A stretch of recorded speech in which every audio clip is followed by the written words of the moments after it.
over on Facebook. Good evening, everybody. Craig is producing. We have our actual producer on the air as well. In the black, say hi to Dave the Brain DeLeo, all the way from Maryland. Also from Maryland, in the blue, everybody say hi to Richey Reneberg. What's up, Richie? Hello, everyone. And from Houston, Texas, Robby Reneberg. What's up, Robby? Come on, guys. How are you? Wonderful. So good to have you all you guys on the broadcast today. Yeah. Craig Bell. We are live. In the red and blue. We are live. Yes. You're looking very SMU USA today, Craig. That's right. Good. Pony up. Pony up. I love it. Pony up. Well, let's get started. Here we go. Craig has a good routine ready to go. Yep. Give us about 2 minutes, and then we'll bring you guys on, and off we go with a little bit of James Scott Campbell.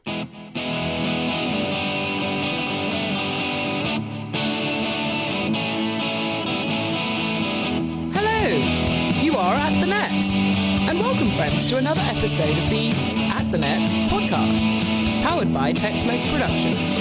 Working the soundboards in the back of the house are our producers, D-Mac and Dave the Brain. Time to say hello to your hosts, Craig Bell and AJ Shabria, as they're about to take us through 3 sets of tennis, talking life and all the news as it seems to them. Ladies and gentlemen, Craig Bell.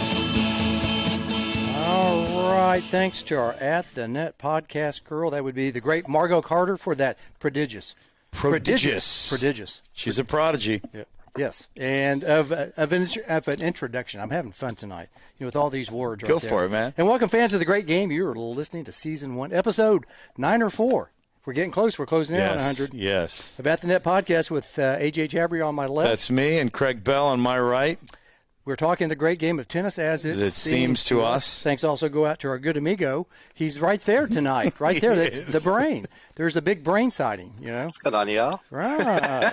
He is actually producing a little bit. So we were having a little bit of, I wouldn't say technical difficulties, but it's easy for the brain to get all that stuff down. So thanks to the brain. You okay? Yeah, it's not too bad. You can teach an old dog new tricks sometimes, right?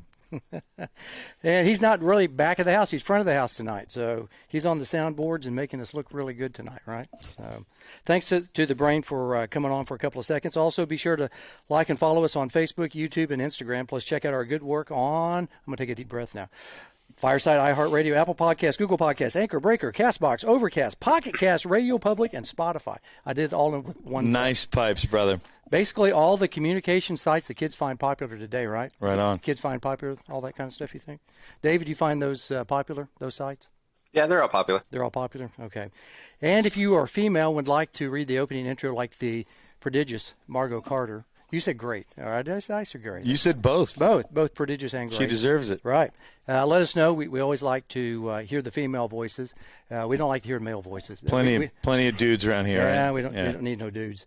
And also, speaking of prodigious tonight, we have 2 prodigious brothers that are very good. That would be the great Richie and Robby Reneberg, right? Redenberg Bros.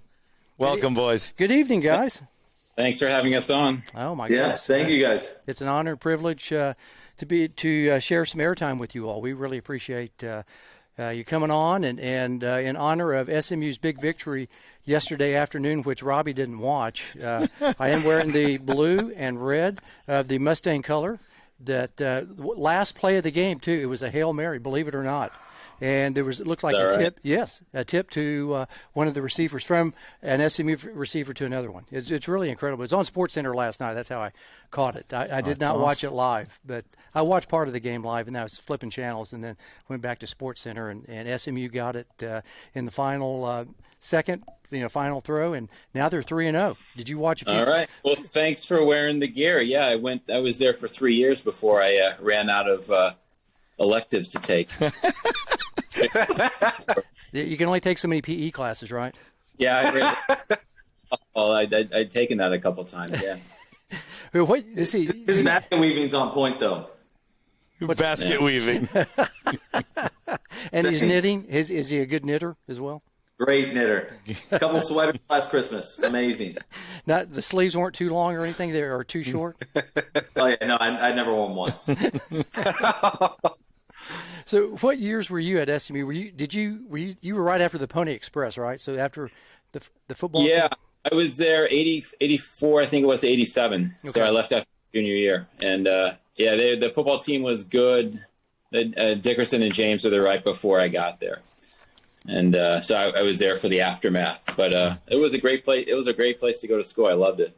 Yeah, I can imagine. Then and Robbie, he's a Sanjak grad. So I got to ask you, were you a Raven, Gator, or Coyote? Oh, I was none of the above. I went there for about 2 weeks. Did you? Well, I read it that I did a little research on you and said that you're at Sanjak, which is San Jacinto. No, I went there. I went by there, and then I went straight to somewhere else. Right on the. You passed Sanjak by. You just waved at it and had a cup of coffee, maybe, right? Exactly. I think I was there for about like a week and a half, maybe 2 weeks. Yeah. Those are good schools. I mean, they've had some really interesting players come out of there. You know, Roger Clemens, Andy Pettit, Sam Cassell, Walter Berry. They definitely have Steve Francis. I think went there for a little bit. Yeah, Stevie Francis. Yeah. Also, Patrick Swayze too of acting fame. He's a Sanjak. Amazing dude. No, I saw him dancing when I drove by, and I said, "Forget it." Yeah, right. So none of you weren't a Raven, a Gator, or a Coyote. Which one did you? You didn't. Well, yeah, I mean, if you're drinking a cup of coffee, you're on campus at one of them. So, I was there for a little bit. Whatever one's at Deer Park, I have no clue. Oh, okay, the Deers maybe. And you were. The Raby Deers. I don't know. He might have been a deer. He might have been a deer in the headlight. Yeah. Exactly. I got out of there fast. Right. Well, we appreciate you guys coming on. We know that you all grew up in the Houston area. Both of you grew up in playing tennis all over the great city of Houston. I'm sure probably Memorial Park, Houston Racket Club. Where'd you all play majorly out of? Was there a place that you all played more than any other place that you call kind of home? I'll go first. So I played the Houston Racket Club primarily, and I had I started off when I played tennis. I was playing a bunch of other sports when I was about 9-10 years old, and then a friend of mine got into tennis, and so I kind of followed along. And there used to be this thing out at, what was it called, Southwest Tennis Center? I think it's called something else now, but. So I spent plenty of time there, like you said, Memorial Park. But Houston Racket Club was sort of where we belonged. But I spent a lot of time. I had a coach who was he was a little bit more sort of like the public parks guy, and so I that actually thought was good for me. I mean, it wasn't glamorous. It was pretty grubby and grungy, and I was a bunch of baskets of dead balls, and so we were out in where was that place? Right? What was it? Huh? Wasn't it like the Strawberry Park or Strawberry Field? Yeah, I was like, it was out towards the Ship Channel area. And then, so my mom would drive me over there across town 3 or 4 times a week. And so I did there. And then he moved over to HBU. So I was on the HBU courts a bunch. But, it was sort of a mix, as you play all the tournaments and stuff, you get around just about everywhere. Who was that coach at HBO, Houston Baptist, right? Yeah, his name was Bob Atkins. Bob Atkins. Yeah. We know that name. We also know Chris Bovett around here, big name. Worked with Chris some for a while, Jim Parker. But for the majority of my junior career, Bob Atkins was my coach. That's great. He was on the Atkins diet. Yeah, before it was popular, right? And you mentioned Jimmy Parker. He plays on one of my close friends' teams in Santa Fe, where I guess, semi-retired. So Jimmy Parker's a legend in Texas, but also, over there. He's a legend. I still hear his name all the time. Right. I guess he's still in national tournaments, and I hear he's got a racket like one of those enormous. I don't know they still made them, but Does he have more gold balls than anyone or something? Is that? I think he's like right on the heels of Dodo Cheney. Mm-hmm. Like he's that level. I hear about him a lot, and I bumped into him at, I think it must have been around the Open, probably 7, 8, 10 years ago now. But he looked the same. Yeah, he was always in great. So fit and I think head to toe philo. We got to do something about that. Get Technofiber to get him a huge racket and get some crocodiles on the guy. But remarkable guy, and I feel like through osmosis I learned more just talking to my buddy who is his teammate. They play doubles together, and I'm like, wow, like the way that guy approaches senior level competition And he's 70 something, but he plays in 50s, 55s. The guy's still that good.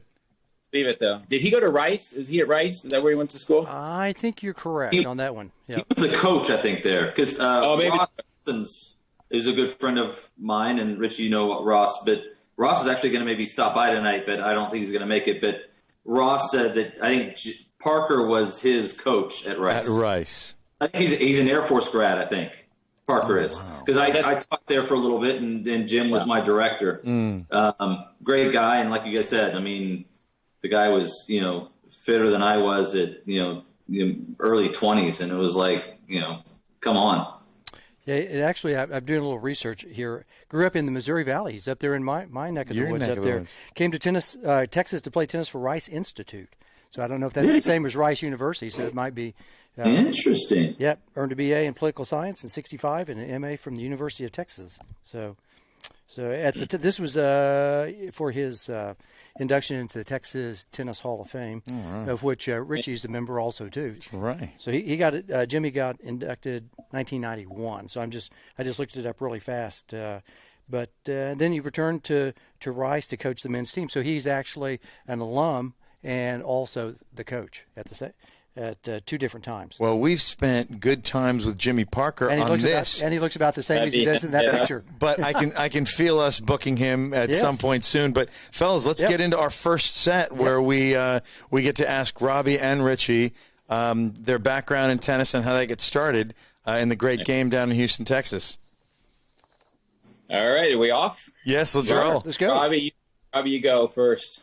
How can I go first when you went first? I mean, come on. In age. You started when you were 8, and there's a 9-year difference. So, I mean. You were -1, huh, when Richie started. Exactly. Yeah. That's right. I covered this a minute ago, but I'll go since Robbie can't seem to get his story straight. So like I said, I grew up playing a bunch of sports. I played football and because you have to play football. And we're actually pretty good. We had a team one year. Somehow this came up the other day on the golf course. And someone was talking about football. I said, my 5th grade team, I think we gave up 6 points the whole season. And I'll never forget going in to tell the coach, I think I was in junior high, and I said, you know what, I'm going to take up tennis. I'm not going to play football. Because I was the quarterback and the running back and all this. And I thought the guy, he's practically started crying. So he thought I was his ticket to Friday Night Lights. Right. And I'm sure he got over it. So anyway, I started playing tennis and I liked it a lot. And then I met that guy I mentioned, Bob Atkins, and he just started working me. And for some reason, it was sort of a perverse reason, I just loved it. I love being run into the ground, grubby courts, flat dead balls, and I like traveling. And I met a lot of cool people, from around the country. I got lucky early on. I think I was number 1 in Texas when I was 10, and then I was number 1 every year in the juniors in Texas. Not to sound like a jerk, but I was number 1 in Texas in the juniors every year, and I think that had something to do with it too. When you're winning, it's a lot more fun. And when I played tournaments in my age group, back then we did that. I think I lost 1 match my entire junior career in Texas. That was the very last one in the finals of the sectionals to this great guy named Mark Smith. And I've lost track of Mark, but I think he was a great family, and they were involved in Texas tennis, and he got me my very last junior match in Texas. And then but during that time, I was playing national tournaments and that's where I got to travel some. And my mom always had kind of travel in her blood. Our mom, she was a flight attendant, and she was always traveling. And I just I started doing that to play these national events and go to Chicago and Kalamazoo eventually and wherever. And I liked it. And like I said, I met a lot of great people, and so that's kind of how I got into it. As you know, tennis is a sport where you start to get going. If you like it, you have to sort of go all in. So I gave up all these other sports gradually over time. I was 15 or so. I started just focusing on tennis, but it was a pretty strong focus before then. And I always tell people I peaked when I was 12 because I won all 4 of the nationals when I was 12. And I don't think I ever won another one in the juniors. I got to the finals a million times and would always choke. But so that's sort of, and I went to college, and then kind of that led to the tour. And it was just sort of gradual. It wasn't something where my parents or our parents were like, you know, you're going to be a tennis player. They sort of let me be and do whatever you want to do. And it ended up being a pretty good path. Oh, that's great. And Robbie, being 9 years younger than Richie, how'd you get started in the game? Well, obviously, you know, watching him and I think I always tried to fight it and always tried to run from the game. I think honestly, just because of the shadow that he not, you know, he's the nicest guy in the world, and he never ever casted a shadow, but yet others casted one on me. And so I ran from as long as I could. I'd play a couple junior tournaments a year. We both grew up at the Houston Racquet Club, like we said earlier. And so I'd play a ton, but I just could never be nearly as good as that dude. So, you know, but no, I played high school and did all that stuff, made, I think, regionals in high school. But, you know, I think, you know, the best is still yet to come, I hope, because there's nothing to show for it yet. Yeah. So you're going for a family victory at some point, right? I think he's like 80. I mean, yeah. When you're 71, Richie, watch out, man. Yeah, they've got these things. He's got these. I've heard of these. I actually played in one once. They're called century tournaments. So when your combined age is 100, maybe we'll compete in one of those. Awesome. Like as a doubles team. Yeah, that's right. Yeah. No, but we've had a ton of fun. I mean, you know, we've lately. I think I've started to enjoy the sport a lot more than before. Richie and I did a tournament down in Cabo that was a blast with this group of guys from Houston. Absolute fun. And so, I mean, you know, I'm starting to enjoy this sport a lot more lately than I have, you know, ever before, because I'd play some junior tournament and a ton of people would come by to watch and they'd say, well, he's no Richie. I mean, you know, this guy sucks. That was actually an interesting trip down to Cabo because he and I were sharing a room. We're sharing a room, these two beds. And I don't think he made it to the bedroom. And one night we were there. he was spaced down in the foyer, though. I think every night. So he had a good time. Clearly, they had a good time. Offer for that. I was in bed. Yeah. He was trying to learn. He was checking people in the hotel. You know? He was working it. He was working. Yeah, you know. Yeah. I was a greeter. Yeah, that's right. Born salesman, Robbie. Love it. Right. Well, listen, speaking of sales, we're going to get to the second set in a little bit, but I want to further the idea of, background in tennis. Richie, 20-something in the whole world in singles, but brilliant, amazing career as a doubles player, number one in the world, and Davis Cup. And I want to sort of ask you about my two favorite Richey Reneberg matches. One was a loss, one was a win. And the loss is what I saw on television over, I think, something like 2 days. You guys were in the Wimbledon final. Jim Grab from Stanford, and you, of course. And you're playing against one of my favorite players of all time is the tall German guy, Michael Stich, and another guy who's probably a lot of people's favorite of all time is Johnny Mack. What was that like, man? That was a marathon. Yeah, that was a great experience, and it's sort of. It's funny in tennis. I'm sure every sport is like this. You know, I knew John. So Patrick McEnroe and I were the same age, and I played Patrick. I think the first time we were like 11 years old. So I was always friends with Patrick. We were playing the nationals together. I went on a couple trips with their family. Like I remember a spring break trip, and Patrick and I were always real good friends. And John was always, he was sometimes around, but as he started to do very well, obviously. But that was really cool because you saw him. It's felt like I knew him since before he was kind of really did all that, and they're great great family. I spent a lot of time with them, and so it was it's one of those things where you're playing them and you kind of know them. There's some backstory. You go kind of back a ways and so you're out there playing, and we got to the finals obviously, and it was a year at Wimbledon where it rained the entire time, and so we were in all the doubles matches in Wimbledon 3 out of 5 sets, so they take forever. It was I don't know how we got to being able to play the final on Sunday, but anyway, we get out there, and it's late in the day. I think it was the year that Andre won the singles. It was Andre over Goran in 5, yeah. So that was going on next door because they said at this point everyone was like, just go find a, we're going to put you out on court 1, grandstand, whatever it was, and let's just get this over with. And we were like, yeah, we're ready to get out of here. And I remember, so we were playing, and I don't remember the score, but we won the first set like 7-5. They won the second set in a breaker. We won the third set like 6-3. They won the fourth in a breaker, or something like that is how the scores went. And it's relevant because we're playing in the fifth set, and it's getting dark. I mean, it's getting really dark, and I don't remember where we stopped. It was like 13 all, but like every changeover, I think it was Alan Mills was the referee. You could see him over in the side with his walkie-talkie. He'd come walking out in the court, and John and all of us were like, no, we're going to keep playing. We're going to try and finish this. And then I remember it gets to be where it's literally close to just pitch dark, and it's kind of ridiculous. It is ridiculous. And here comes Alan Mills out again, and John's like, no. And John comes over and goes like, he was like, let's play a breaker. And so I'm like, that's fine with me. And Jim's a very smart, kind of thoughtful guy.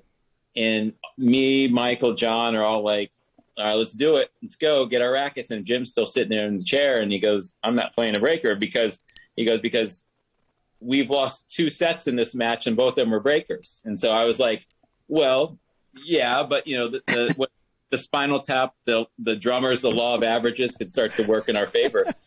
Jim didn't buy it. And so we go in the locker room, and John was pissed. And I remember I was behind him and walking into the locker room, and he got kind of not too far from the lockers. He takes the bag off his shoulder and rifles it into the lockers.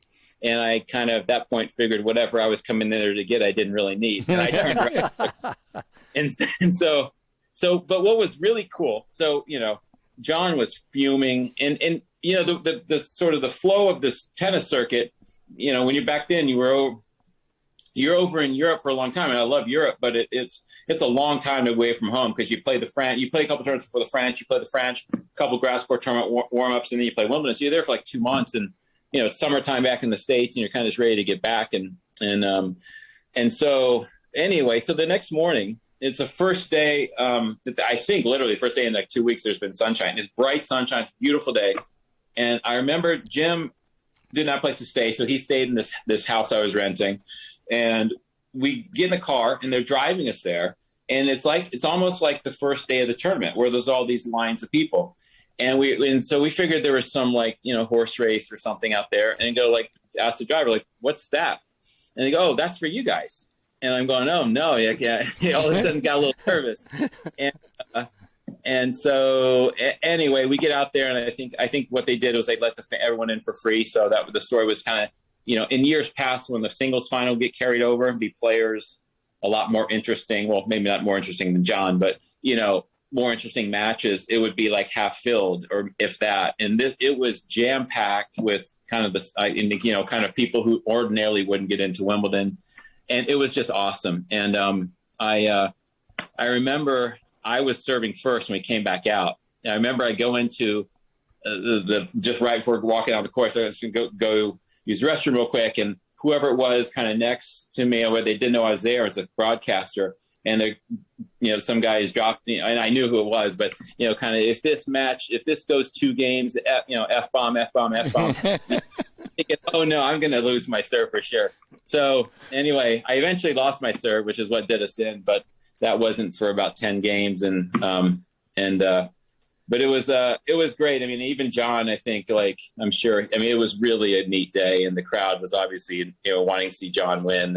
But great experience. And we had 2 match points, I think, before we went in for the day. That was the first day. But yeah, wasn't meant to be, but I was happy for John. I was always, and still am, a huge fan of his. And I would have rather won that I won, but I was happy that it was him. Oh, that's tremendous. Did he throw the racket or anything, or yell, "You cannot be serious"? Is that was that the year that? No, he had already used that line. That was early '80s, yeah. Right.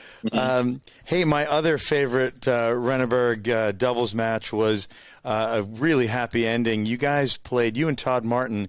This was in Stone Mountain, Georgia.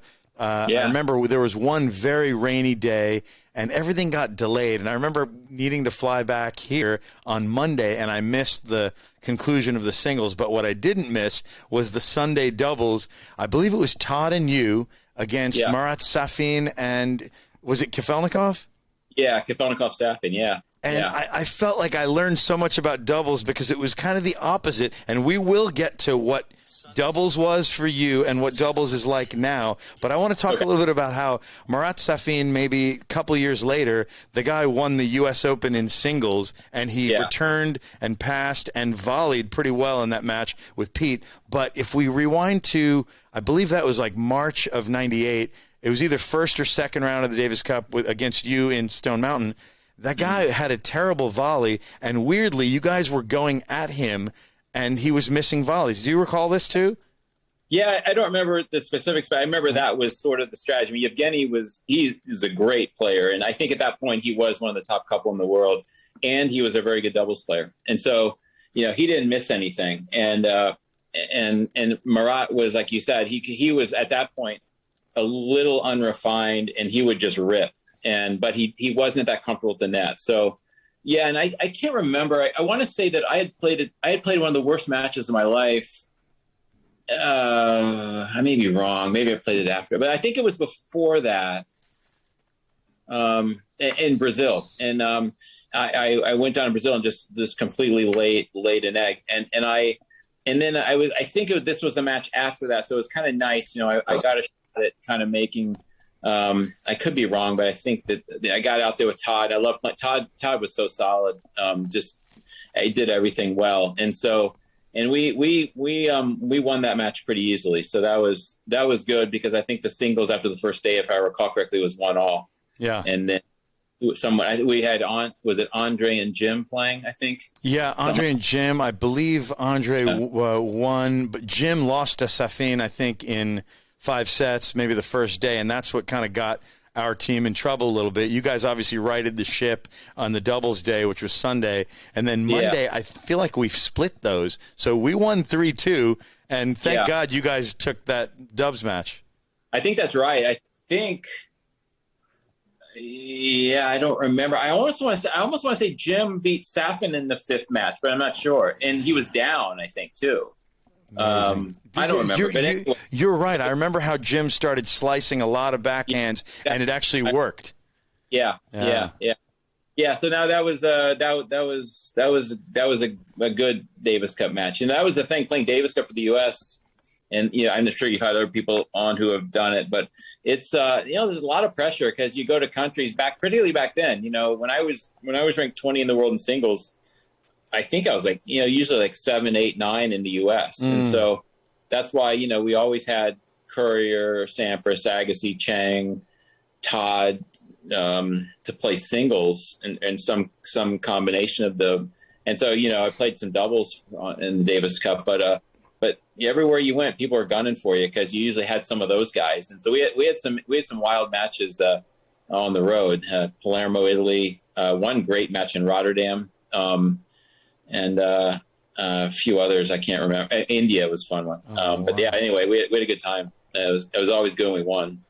For sure. We were talking just about Davis Cup and what have the home and away series, and I just like the format.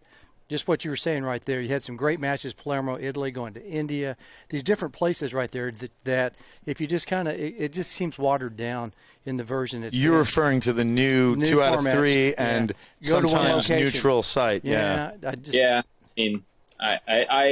think it's just, unfortunately, they just got squeezed out. I mean, back then, and it really made no sense for the players, and particularly players like Sampras or Agassi, if they're trying to make their schedule and they've got to carve out 4 weeks throughout the year to play. Plus, the match in Moscow, the year that I was on a winning team, I didn't play in the final, but I played 2 matches earlier in the year, and I was there in Moscow. It's a long year, and Sampras, that was an incredible. I mean, that's incredible. I'll tell the story later if you want, but just incredible effort by Pete. But all the tennis you play during the year, and then to get to November and you got to kind of crawl over the line if you're in the final. And so I think it, unfortunately, Yeah, I mean, there's no way that you can capture the environments that you would have in Davis Cup playing these home and away matches, and I mean, huge crowds and doing what they're doing now. I think on the one hand, it's really unfortunate and kind of sad, but on the other hand, it was sort of inevitable, I think. Yeah. Richie, you so humbly said you might tell the story later. Tell us now. That was you're referring to the 1995 USA final against Russia at Russia. Yeah. Red clay court, if I recall, indoors, winter. Yeah. Tell it, man. What year was, but I trust you're right. But yeah, so it was kind of, what was funny about it was so the other day I told you Tom Gullickson turned 70, and his daughters asked all of us to write stories about times we had with Tom. So I wrote two stories on Davis Cup matches, and one of them I wrote was about his organizational skills. And so I said, so what happened was it was like in November or something, last week of the year. So the Davis Cup team, they always take 2 practice partners. And normally I wouldn't be doing that, because that was more for like the young up and coming people to get exposed to something like that. But Gully wanted those who had participated in matches that year to be there if we won. And so he asked me if I would go to, a moment of incredible stupidity, I said yes. And kind of who would go to Moscow in November, but to do nothing but like practice. And so I did. And I get over there, and the team was supposed to be Pete, Andre, Jim Courier, and Todd Martin. And Todd and Pete had played doubles together, and so that was the doubles team. I was there to as a practice partner. I don't remember who the other practice partner was. May have been Vince Spady or something like that. But so what happened was we get there, and Andre didn't fly over with us, but he was coming like the next day. And so anyway, the first night the guy goes to pick up Andre at the airport. He comes back in the morning, says, hey, he wasn't on the plane. And then Gully says, oh, it's coming tomorrow night. And then you go out there, get him. He didn't come the next day. And then somehow Gully finally got a hold of him like 3 days later. And Andre goes, oh, I didn't think I was on the team. I thought Richie's on the team. And I'm like, oh, well, I was not prepared. And I literally took like 2 rackets, a couple pairs of clothes, and I was just basically in sort of years over mode. And all of a sudden they say, okay, you and Todd play. All right, whatever. But I guess if there's nobody else around, I'll do it. But anyway, so it ended up being the thing that was so incredible about it was the whole week. So I was practicing with Pete, and so was Vince, and everyone was kind of practicing together. And Pete could be very lethargic in practice, but he took it to a whole new level this week, and he was just terrible in practice. I mean, I was trying, it was impossible to lose a set. Lose a set to him, because he just was spraying balls all over the place and getting a little nervous. And I remember Tom called his brother Tim back in Chicago and said, like, hey, listen, I know he's sometimes not very good in practice, but this is ridiculous. And I remember what Tom said. Tim just told him, listen, don't worry about it. And so we get out there, and Pete has this incredible first match against Andrei Chesnikov. He wins it. Thankfully, it was like incredible, because it was 5 sets and like 8-6 in the 5th or something. And I was thinking, okay, now I'm going to have to play doubles, because Pete's not going to be able to play, because he ran a lot. And but he rallied the next day. He and Todd came out, and Pete played unbelievable doubles. So did Todd. They win the doubles because it was 1-1, so now it's 2-1. And then Pete just destroyed Kafelnikov, which on Sunday. Yeah, and that's Kafelnikov on clay, and it just it was really one of the coolest things I've ever seen. I mean, he was such a great player, obviously, and he was a good friend of mine when we were on the tour. But it was just the most incredible effort I've ever seen. So, but yeah, it was funny because 2 things. One, Andre, not figuring out whether he's on the team or not, and then Pete, how bad he was in practice and how good he was in the match. It's hilarious. But didn't it water down the court like 24/7 almost to try to have the thing as slow as possible? I'm sure they did. Yeah. I think. I mean, I don't remember exactly, but yeah, they definitely would have wanted it slow with Pete, but it didn't matter. He just tore right through it. He was awesome. Richie, as a tennis player, you played a very well-rounded game. You had the remarkable two-handed backhand return which served you very well in doubles and singles. But when you're not competing, but you are a practice partner, say for Pete Sampras on clay at a Davis Cup tie like this, does Gully recommend, hey, Richie, play like this, or play like Chesy, or play like Kafelnikov? No. I mean, you kind of knew you weren't. I mean, the more you try to play like somebody, you're not going to be able. You're just, it throws you off. Yeah. So yeah, it's just we just play, and you know, I think the one time sometimes if there was someone was playing a lefty or something, they'd kind of try to get someone to hit some lefty serves or something like that. But other than that, I mean, at the end of the, you know, you've been playing your whole life. You got, you know, an hour of practice isn't going to make or break or change your style. You know, Right, so. right. No, he was, you know, you'd maybe not try to tee off on returns and stuff, try to keep the ball in play a little bit, but that was about it. That's about it, yeah. Hey, we've got a funny question, Craig, from Mark Kyle. You want to read that one? Yes, your buddy Mark Kyle. Another great doubles player. Yeah, here we go. You might want to filter this question. Well, yeah, he did. He was nice with it. He said, ask him about the slinger. Davis. Water balloon slingshot. Here we go. Water balloon. There we go. This is Scott Davis and you with a slinger, like one of these rubber latex things. Called the winger. It's called the winger. Winger. Yeah, at least the one we had was. Yeah. Wait, is he the one from the high rise that the police helicopter came to? Mark Kyle. Yeah. Who was that? Mark Kyle's one of the funniest guys. I mean, yeah. You know what I'm talking about. Where in the world were we whenever, like, we're sitting there launching some off the balcony of some place, and the guy's dad, like, used to own the Spurs or something? No, that was something else. That was like, so, yeah, that was in, well, wait a minute. What's the question? Sorry. You and Scott Davis. Must have been throwing water balloons or shooting water balloons off a balcony somewhere. Yeah. And Mark? Yeah, well, so we unfortunately, I'm ashamed to admit, we did do that a fair bit. And, and that story Robbie's referring to is one night. What happened? It got started because at the end of this one year, I don't remember what year it was, about 1989 or something. So do I have time to tell kind of a funny story? It takes like 3 minutes. You do. Okay. That's great. Podcasts go any length. Okay, so this thing. So I'm playing an exhibition with Scott Davis. It was one of these, like, back before 1990, when the ranking system changed, it became a best of system. So you best of 14. So you could play 35 tournaments and your only 14 would count. So before that, you would actually think twice if you were going to go play a tournament and you weren't 100% right. And so there were more of these like little exhibition things. So Scott and I were playing an exhibition. It was like a Lendl thing. Lendl was the headline, and he would just beat up on all of us, and we'd get paid the same whether we lost or whatever.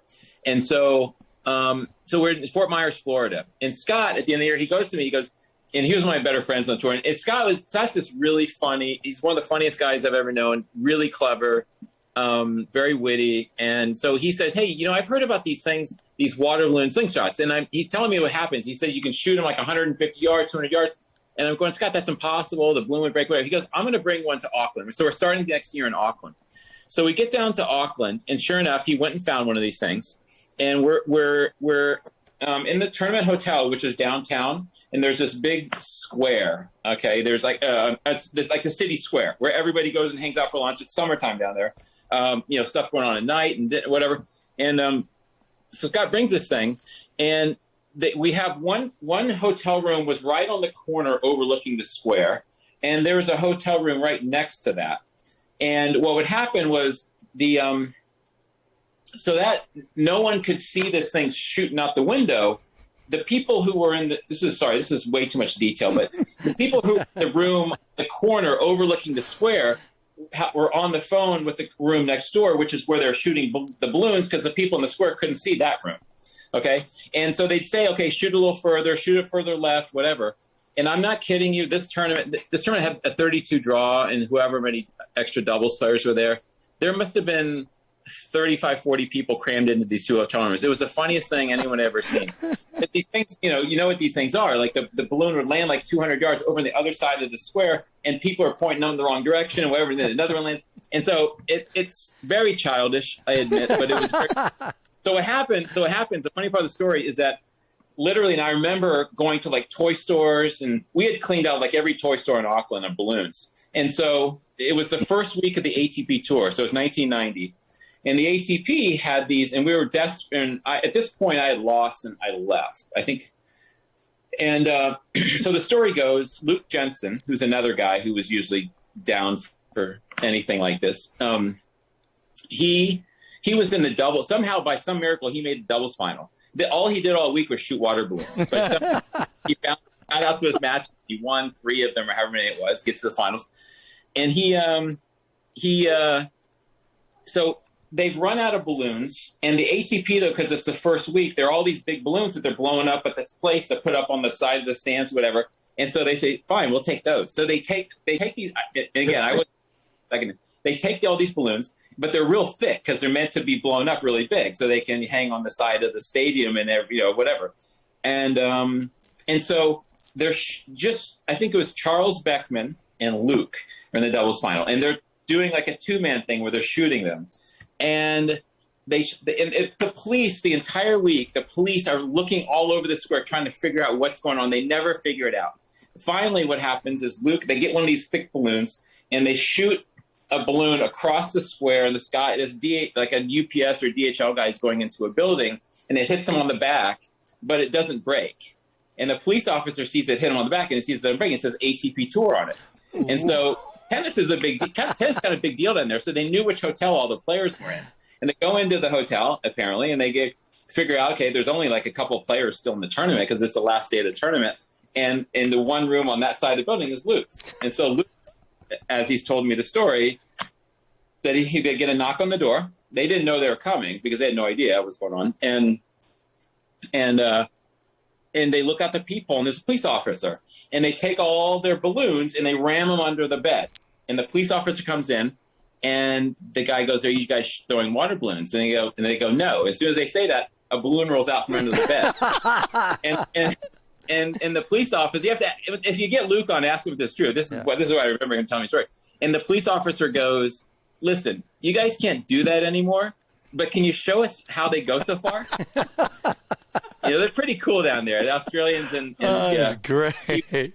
But wait, time out. I mean, maybe I'm wrong here, Richie, but was the first day of the Australian Open one time delayed by like 20 or 30 minutes because of a clear blue sky, 0 rain, there was water on the court? I thought you guys were like, you guys didn't think you guys were getting the balloons inside the stadium. You kept on trying, and all of a sudden, I guess you guys were getting them in because you guys go into... Okay. All right. Last one of these. Another one. Okay. So this, what happened was one day, or Scott Davis, David Pate, I think, me, maybe, I don't know who else. And we're all, somehow, I'm sure it usually got started with Scott. He would say something like, and they'd say, okay, do you think you could shoot a balloon over from outside the stadium up over and make it go in? And there's some debate. No, yeah, you could. No, you couldn't, whatever. So finally, okay, let's go try it. And so the match was starting like 20 minutes. It's sunny day, nice day. And so I went out there, and I think I was an observer, and I was just watching them. They go back behind like these kiosks that are selling T-shirts and stuff, and that you could have a shot at the stadium. And they shoot like 4 of them, and each one was like, "Yeah, I'm not sure that made it over. I don't think it did. I'm not sure. Let's try another one." They shot 4. And so then we kind of go running in through the catacombs of the stadium and get out to the center court, and there's 4 big water spots. And I guess they cleared. But, man, Robbie, nice. Unembarrassed. So what else? What else did Mark Kyle have to say? No, he's silent right now, so he's probably like, okay, I better not say anymore. Yeah. Well, one run really quick, Mark Kyle story. Last time I think I maybe saw him, we were in Hawaii and playing this Challenger, and I was there. Like the hotel manager wanted to hit with me like at 6:30 in the morning, and so I'm waking up. Okay, I'll hit or whatever, or somebody like that, someone that worked at the hotel, and I go out there, fine, and I'm half asleep, and there's this bright light. And there's Mark, and I can't remember who he's doing this with, and they're filming their movie thing or whatever they did. Oh yeah, Jeff Grant and Mark. Yeah. Mark is like, I mean, it's like 6 a.m. He hadn't slept, I'm sure. Maybe not for days, but you can pose that question to Mark. and he's got grass all over his back and all this stuff. I'm like, what the hell are you guys doing? Like, no, you guys, you won't even remember this. I promise. That's well, we had. I remember also going back to Pete and you on a practice court, on a clay court in Atlanta. Remember this or no? I remember practicing with them there, but I don't remember. Yeah, so you're at like up near Perimeter Mall, and I remember you go up, and it's Pete, his coach, you and I, and you go up on him. You guys are playing a couple, practice friendly sets, whatever. The first set, you go up on him like 2 or 3-0. Pete's about to serve, and he goes, "Hey, Richie, $10,000. I come back and I win this set." Uh-huh. And you're like, no, and you blow it off. You're like, okay, yeah, no, whatever. But finally, you twist your arm to say, okay, fine, whatever. I think you crushed him like 6-2 or 6-1, right? Real? I don't remember. I don't think I got paid if that was. Well, so I'm sitting in between you two, and he starts counting out the cash. He's like, "Here, give it to your brother," and I'm like, "Here." And he's like, and you're like, "No, I don't want to take it." No. And so I give it back to him, and it goes back and forth a couple times. But no, I remember, that goes, I guess, Pete not being the best at practice or you being a little bit better on clay or something. I don't know. Yeah, but no, I don't remember. But I usually probably would not have taken that bet, although maybe in practice. No. Not in, We also had another question. It's kind of interesting that we heard that, Richie, you had a propensity for creating nicknames for players on tour, right? You and Bud Collins. No, that's actually, I heard that somewhere. That's not true. I don't know. Really? I don't know. That was like an article or something, right? Vicious rumor, I guess. Yeah, I think our research department found that somewhere. Oh, yeah. It's good research. I've heard that before, but no, I don't remember doing that. But maybe Mark Kyle can weigh in. I don't remember that. But like I said, I'm not sure what that was all about. But it sounds like you guys, the water balloon story, that's kind of like. That's so funny. Like in Bull Durham, the night that they said, well, there's not going to be a game the next day. And they're like, what? And they went out and turned on the sprinklers and started running around the base in the mud. Yeah. Yeah. You guys had a lot of fun, it sounds like. We would get pretty immature at times, yeah. And there was at one point, though, where Scott Davis is traveling with a tool set, a drill bit for every window to take out windows. I mean, come on.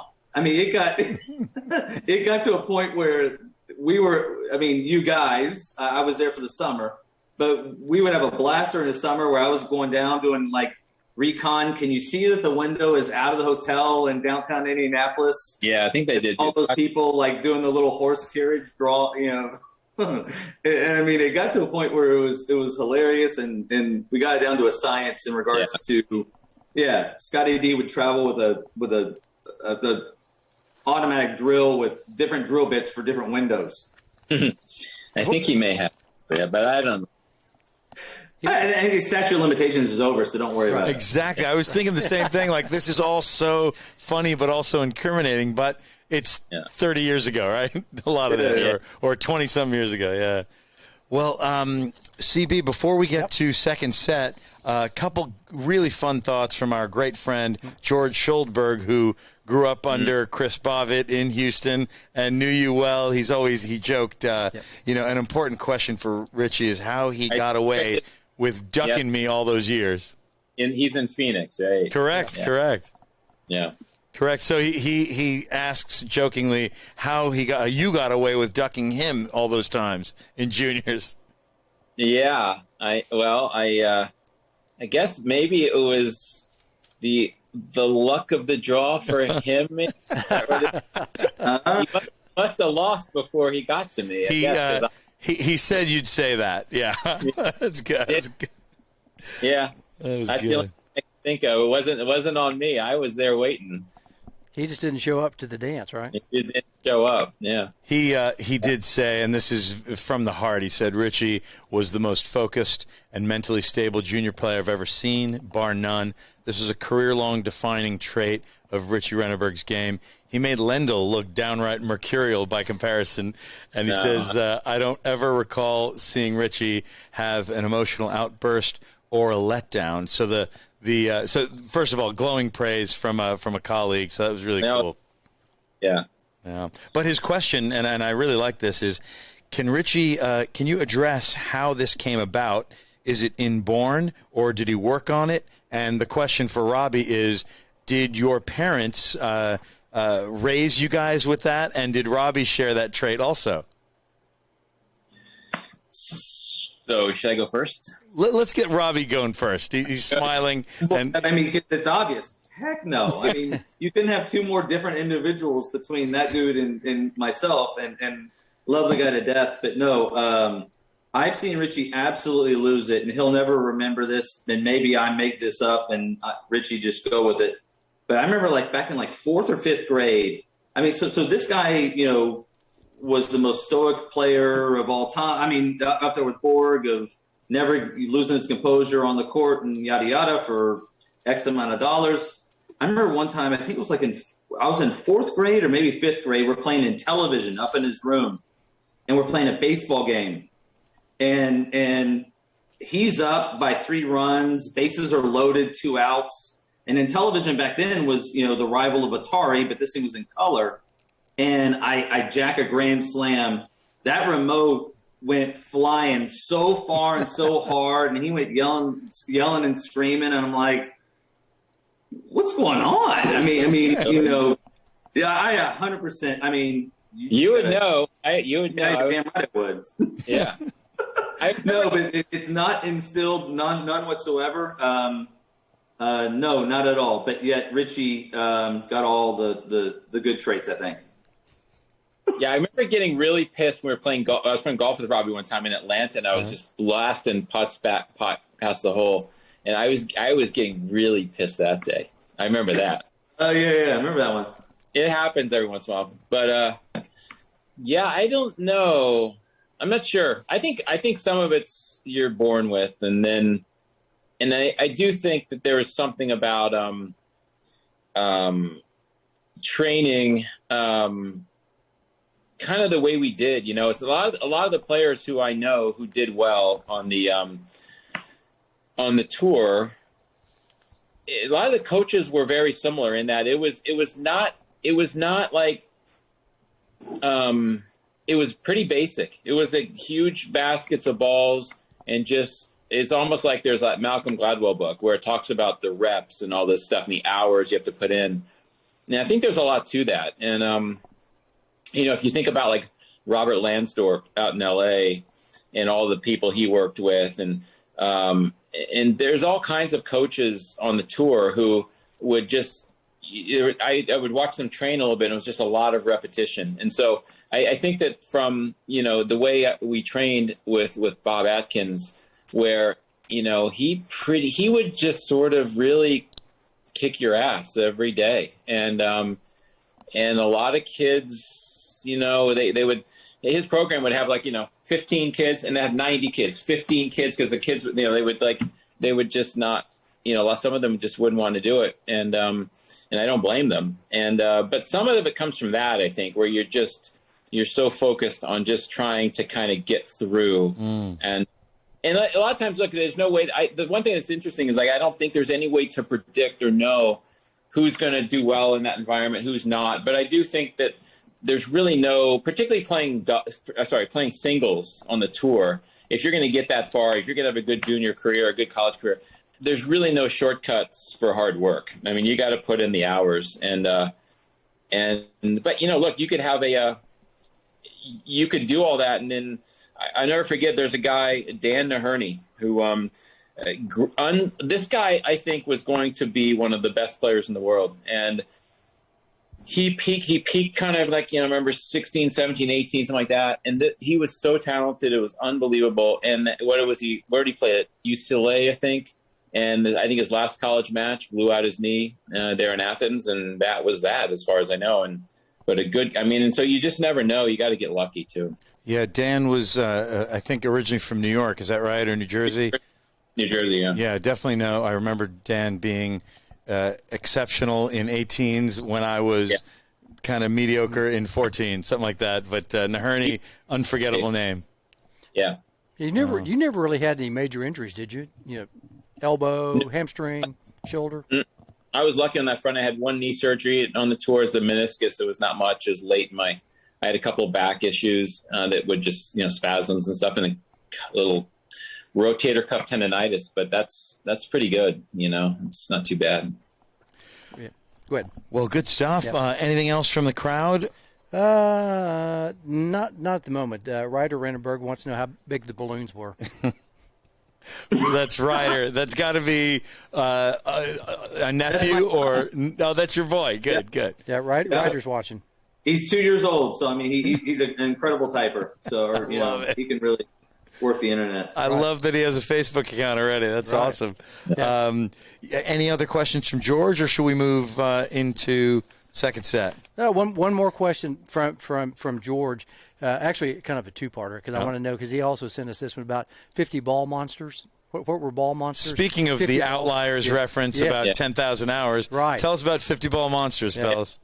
I forget about, so Alex, there's a buddy of mine, Alex O'Brien, who was also a great player, great junior, great career at Stanford, and then a great pro career and a good friend of mine.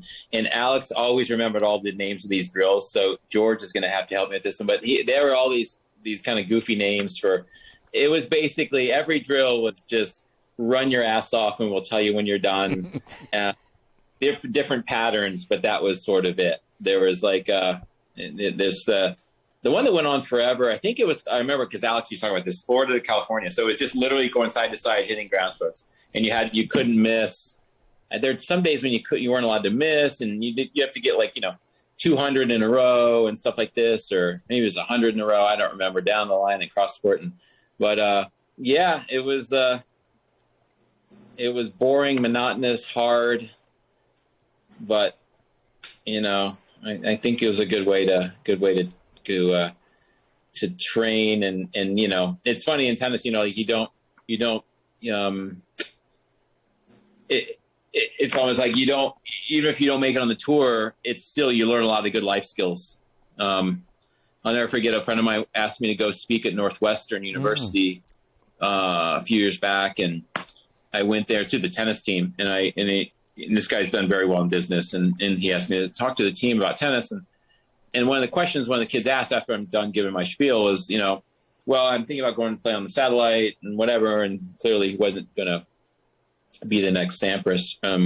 But it was like, should I do that? And I was kind of sitting there thinking, and my friend, who's very successful, loves tennis, played collegiate tennis at Northwestern, said you should absolutely do it, because you're not going to get another chance. You actually learn a lot traveling the world, playing tennis. You learn a lot through that. And I thought, wow, for someone like that to say that. So it's just, tennis is a great sport on a lot of fronts, and that's another one where you develop good work ethic, life skills, and and it's a hard sport because it's individual, and you're on your own, and you got to figure it out. There's no one else out there, I guess, unless you're playing doubles sometimes. But even then, you got to at least do 50%. That has definitely set you guys up for a lot of success in your respective fields. The discipline, running your own business in a way, and managing your own money and time, as I recall from my level of tennis. Also, big thanks to this great game of tennis that's definitely taught us so much. Anything else, CB? Last thought before we go to the second set. Yeah, good. George had a great thought as well tell us about the time that you played, I guess, at River Oaks in the clay court tournament. You beat John Lloyd when you were like 15 or 16. What was that like? Did I? Yeah. Yeah. Well, that may have been the year. One year I. Did you go through you had to qualify? He said you had to qualify. He said you maybe did. George remembers. George remembers more than I do. I now that you mention, I do think I beat John Lloyd there. It could have been the year. There was one year when I went there and I played Wielander. I remember when he was ranked a top couple in the world. And at this point, it was, I think I don't remember, because River Oaks was a WCT event, and then there's a period when they kind of had these really good exhibition tournaments, and then it was obviously now it's a tour event. And I don't remember where we were, but I think I was in college, and I went and I played mats. I think I won a couple matches, so maybe that's when I beat John and and I remember playing mats, and he killed me the first set, and I win the second set, and I'm like, oh my gosh, and I kind of like I was sort of stunned and then like, what do I do now? And before I knew it, I had lost 6-1 in the third or something. But it was like, but all those early experiences, you kind of like, it's a weird thing that happens for me, at least, when you kind of start to have results against people. I remember another time I was in college, I went and I played in Memphis. It was a big indoor tournament back then. And I lost to Edberg. I think it was 2 in the world, like 6-4 in the third. And I'm thinking, gosh, maybe I could do this. I don't know. And but I think George is right. I think I did beat John there. John coached me a little bit. So, and he's one of my favorite people in tennis. So I don't want to talk. I don't want to emphasize my much. In case it gets back to him, Richie talking bad about it. No, Georgie said that you won an 8-man tournament maybe in Texas, top junior boys. Then you earned a wild card into the River Oaks Invitational. There was okay. I'll take his word for it. That sounds right. Yeah. So even before college, you were in there hanging with a guy like Wilander and beating a guy like John Loy. That's tremendous. Yeah, I think I was in college then. Yeah, you were in college. I guess it's funny. You got looking back. I mean, what did Michael Chang won the French when he was 17? So I was a late bloomer. By those standards, by Chang standards. So. Yeah. Good stuff. Should we get to the second? Let's do it. Yep. Second set is where we get to talk about your current project and your future project. And Craig Bell, who is the sponsor of our second set tonight? Let's go with Patrick Fontana. No, that's not. That's financial. Let's go with Taconic. Is it Taconic? With Rob. Place, yeah. With Taconic. I was also thinking Technifiber and Lacoste is a good. Technifiber and Lacoste. I do work at a place called Taconic, though. Yeah, right. Yeah, that's right. So if anybody wants to catch you, they can catch you at Taconic, and then if they want to catch Robbie, they can catch him at Lacoste and Technifiber, right? That's right. Yeah. So let's say those three are the sponsors. I love it. That's the second set that we're about to kick off. Robbie, tell us about your current projects and your future projects. No, so obviously off the win of Medvedev at the U.S. Open, being involved with Technifiber and Lacoste, which obviously Lacoste bought Technifiber about 3 years ago, is a relationship between those two companies. Technifiber's always has and always still does make incredible product. Rackets, they're known obviously for their strings. There we go. I think that's what you're pointing at. But they're known obviously worldwide for their strings. Little known secret is they make Wilson NXT for Wilson. If you look at the back of the label on NXT, it says made in France. So their string capabilities are incredible. Triax is probably their best string that I like, which is kind of a multi-filament. Basically, think of a X1 biphase wrapped with a couple poly strands in there. So you still get some of the benefit of the spin factor with kind of the string, but yet it frays apart and breaks apart. Great on the arm, very solid group. And then, our polys are very good. A little bit more on the softer poly. John Isner uses Red Coat. It's a solid poly as well. But our rackets are. I'll put our T-Fight 300 or our EGA 298 in that 300 realm. I'll put our rackets against anybody. Our quality control, no matter what you're talking about, is phenomenal. So if a racket says it's 300 grams, it's going to weigh 300 grams. I mean, there's no question about it, and there's no second guessing. The three bigs have gotten a little bit away from quality control, but we're solid. What are you playing with there, Craig? Well, we've got the Lacoste. Yeah, and then we got a few Technifiber rackets. The research department came up with some good Technifiber rackets since you were talking about. I thought we'd bring them out. This is the T-Fight 300, which looks a lot like what Medvedev uses, right? So he uses a 305, which is a little bit of a different bird, simply due to the string pattern. But overall, that T-Fight series, I mean, like I said, I would put it up against anything in that 300 gram. Quality control-wise, we do I don't think we do a single thing wrong Obviously with Lacoste being involved, the quality of their clothing, the shoes that Medvedev wore, not only at this year's U.S. Open, but this past Miami Open. It's an incredible shoe as well. I don't think from head to toe we don't do anything wrong, and it's solid equipment. And Richie's wearing some of the Technofiber gear there. So Technofiber itself also does have a clothing line, which is made out of the same factory of some of the Lacoste pieces. Same exact quality stuff. I mean, it's great stuff. It really is a very solid company to help kind of push. I can't wait to try this Lacoste shoe. The ones I'm wearing right now are like Stan Smith. So these are better with jeans probably, or just rallying and not really, really playing. But I'm going to grab a pair of those real Lacoste shoes that Daniel wears. They're solid. They're very solid. It's almost like a lighter version of a Barricade. Oh, yeah. We actually hired away the shoe designer from Adidas to help with the shoe. So that's why I highly compare it to a very lightweight Adidas Barricade. I know your brother's probably pretty familiar with Adidas shoes, right? Me? A little Yeah. bit, right?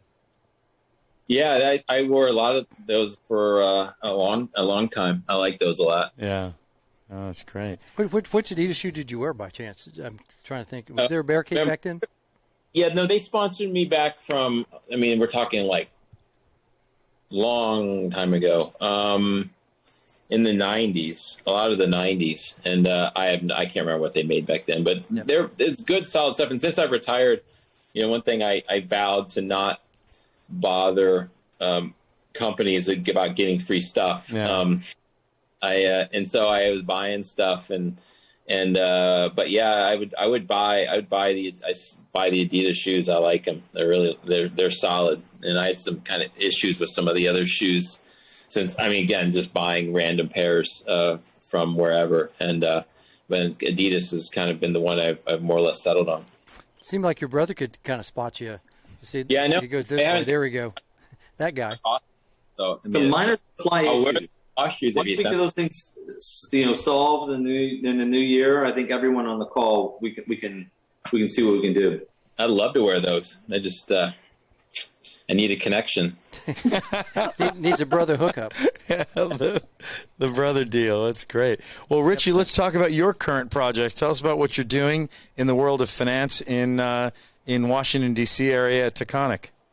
Okay, so what happened was I was retiring from the tour in 2000. I met a guy we had some mutual friends here. He was living here in the DC area, and his name is Ken Brody. And Ken, people who I knew were saying, hey, you should talk to Ken to give you career advice, because I wanted to get out of tennis, at least to start with, and then I figured I could come back to it. But I thought, try something else while just seemed like the timing was right to do that.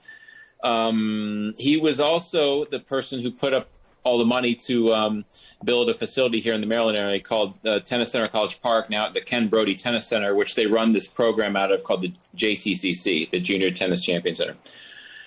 They've had incredible success. It's a really neat place. It's out, like I said, in College Park by the University of Maryland. I don't remember how many courts they have now, but I started 27 courts. They have a couple of red clay, a bunch of green clay, a bunch of hard indoors, outdoors. Kind of a tennis legend guy, Ray Benton, is now running it, kind of running the business. But I met Ken, and he, I think he probably wanted me to work for his tennis center, and I said I want to do something else, and I went away. I was going to go back and get my degree at SMU, or at least thinking about it, and then Ken called me back and said, I just started a hedge fund. Why don't you come work here? So I did that, and I'm still there. Make a long story short, 21 years later. So we're a hedge fund based in New York. I live in D.C. because when I first started working for the firm, I was hanging around Ken, and he was living here in D.C. But I've also, over those years, spent a lot of time with the tennis center. I'm on the board, the JTCC. Ray is a great guy, and they've had a lot of success. Ken kind of set out one of the things that's interesting about is Ken. One of his business successes, he was a very successful business guy, and he was in the Clinton administration as head of the Export-Import Bank. And he would play. He's loved tennis, and he would go to these different countries and play tennis. And he kind of looked at what was a kind of like, almost like kind of like the old school Russian sports model, where someone's a good athlete or their parents did this, and okay, that's what you're going to do. But his theory was kind of like he grew up out. I think he grew up out towards the University of Maryland, and north of there, and he went to undergrad there. And so wanted to give something back to the school, and they use the facility some for their teams when I'm not sure what the status of their teams are in tennis, but he wanted to build something that what he learned from these kind of like going to Czech Republic and these different countries, kind of the work ethic and this and that. So he figured if he could expose kids to tennis out in Prince George's County, and build a center of kind of excellence. It's almost like he wants to be almost like a Bollettieri Academy, or now IMG Academy in the Northeast. And he really set out for it to be that, but most importantly, it was sort of this education component. So he would, set up a structure where kids could come there no matter how much money they had.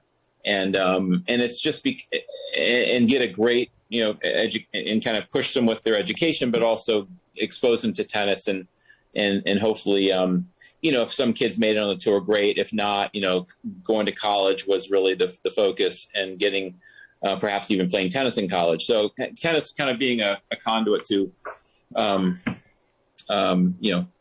better education, a sport that, whatever. So as I think everyone knows, or most people know, Francis Tiafoe came out of this place, and everyone knows the story. It's a great story. Dennis Kudla's another guy. They've got a woman who just won the junior girls singles and doubles, Robin Montgomery. Is that Robin? Yeah, lefty. Yeah. Beautiful game she has.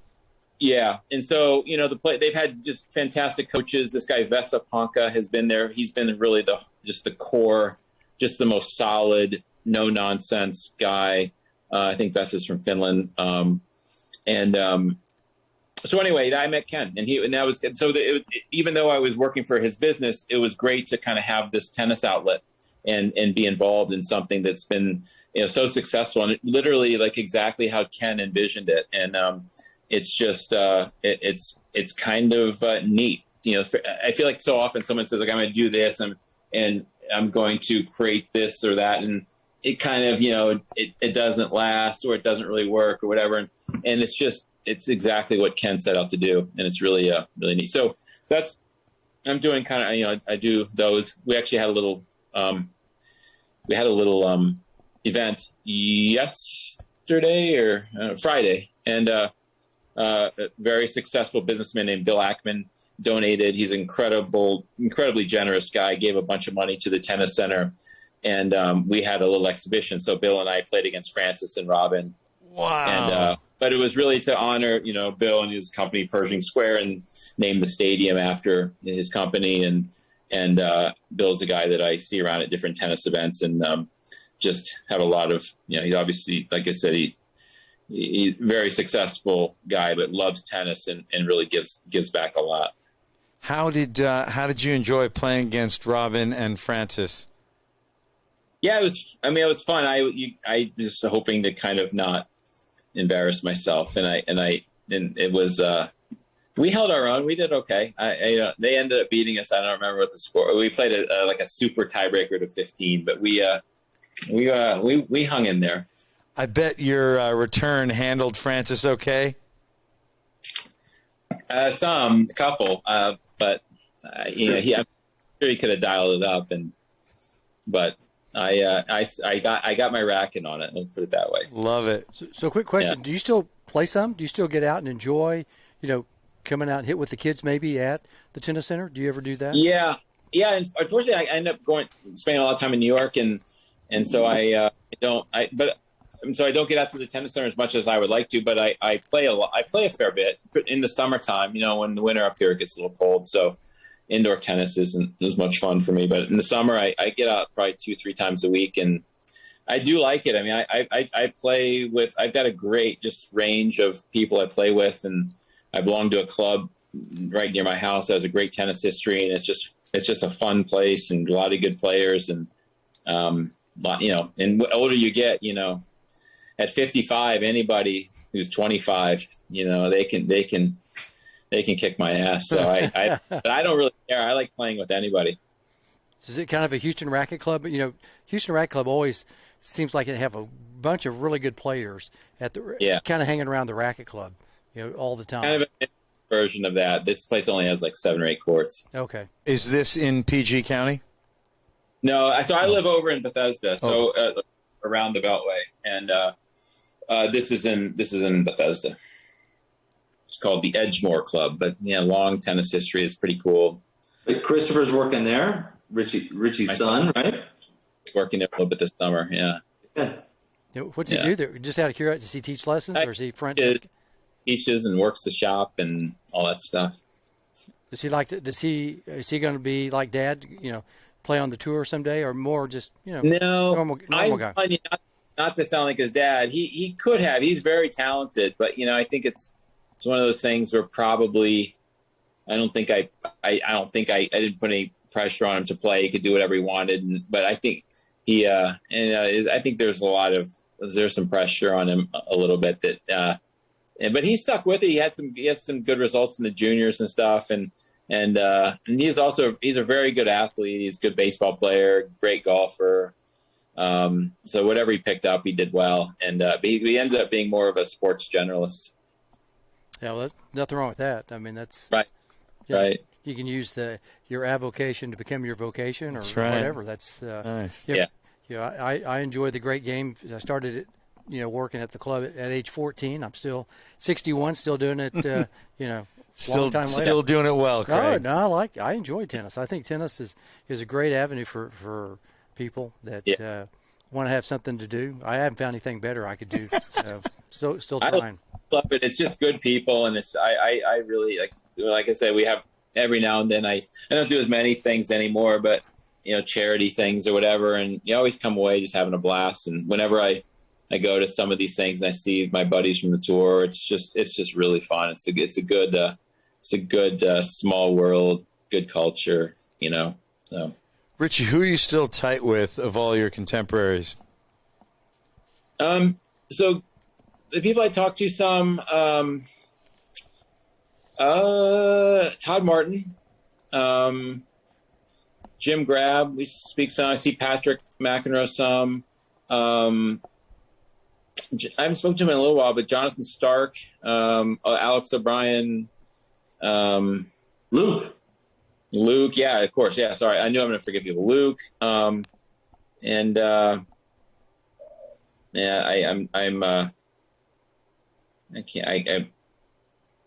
was talking to Justin Gimelstob a fair bit, but I haven't spoken to him in a little while. But but any of these guys, you see him like an event, and you really kind of pick up right where you left off. So it's, but I get a little distracted with my job and life and stuff, and so I don't always keep in touch with Pete or some of these guys. Well, busy guy. Yeah. Finance and wife and kids and all that. You guys are both so busy. It's awesome. Glad you've worked out a little time for us tonight. Are we going to the third, or we got a couple more on the second set? Let's go third right now. Craig Bell, tell us who the sponsor is for the third set. That would be, I know this sponsor. So Blair Descaray with Master Systems. So he's one of our local guys, contractor in the area that can get you hooked up.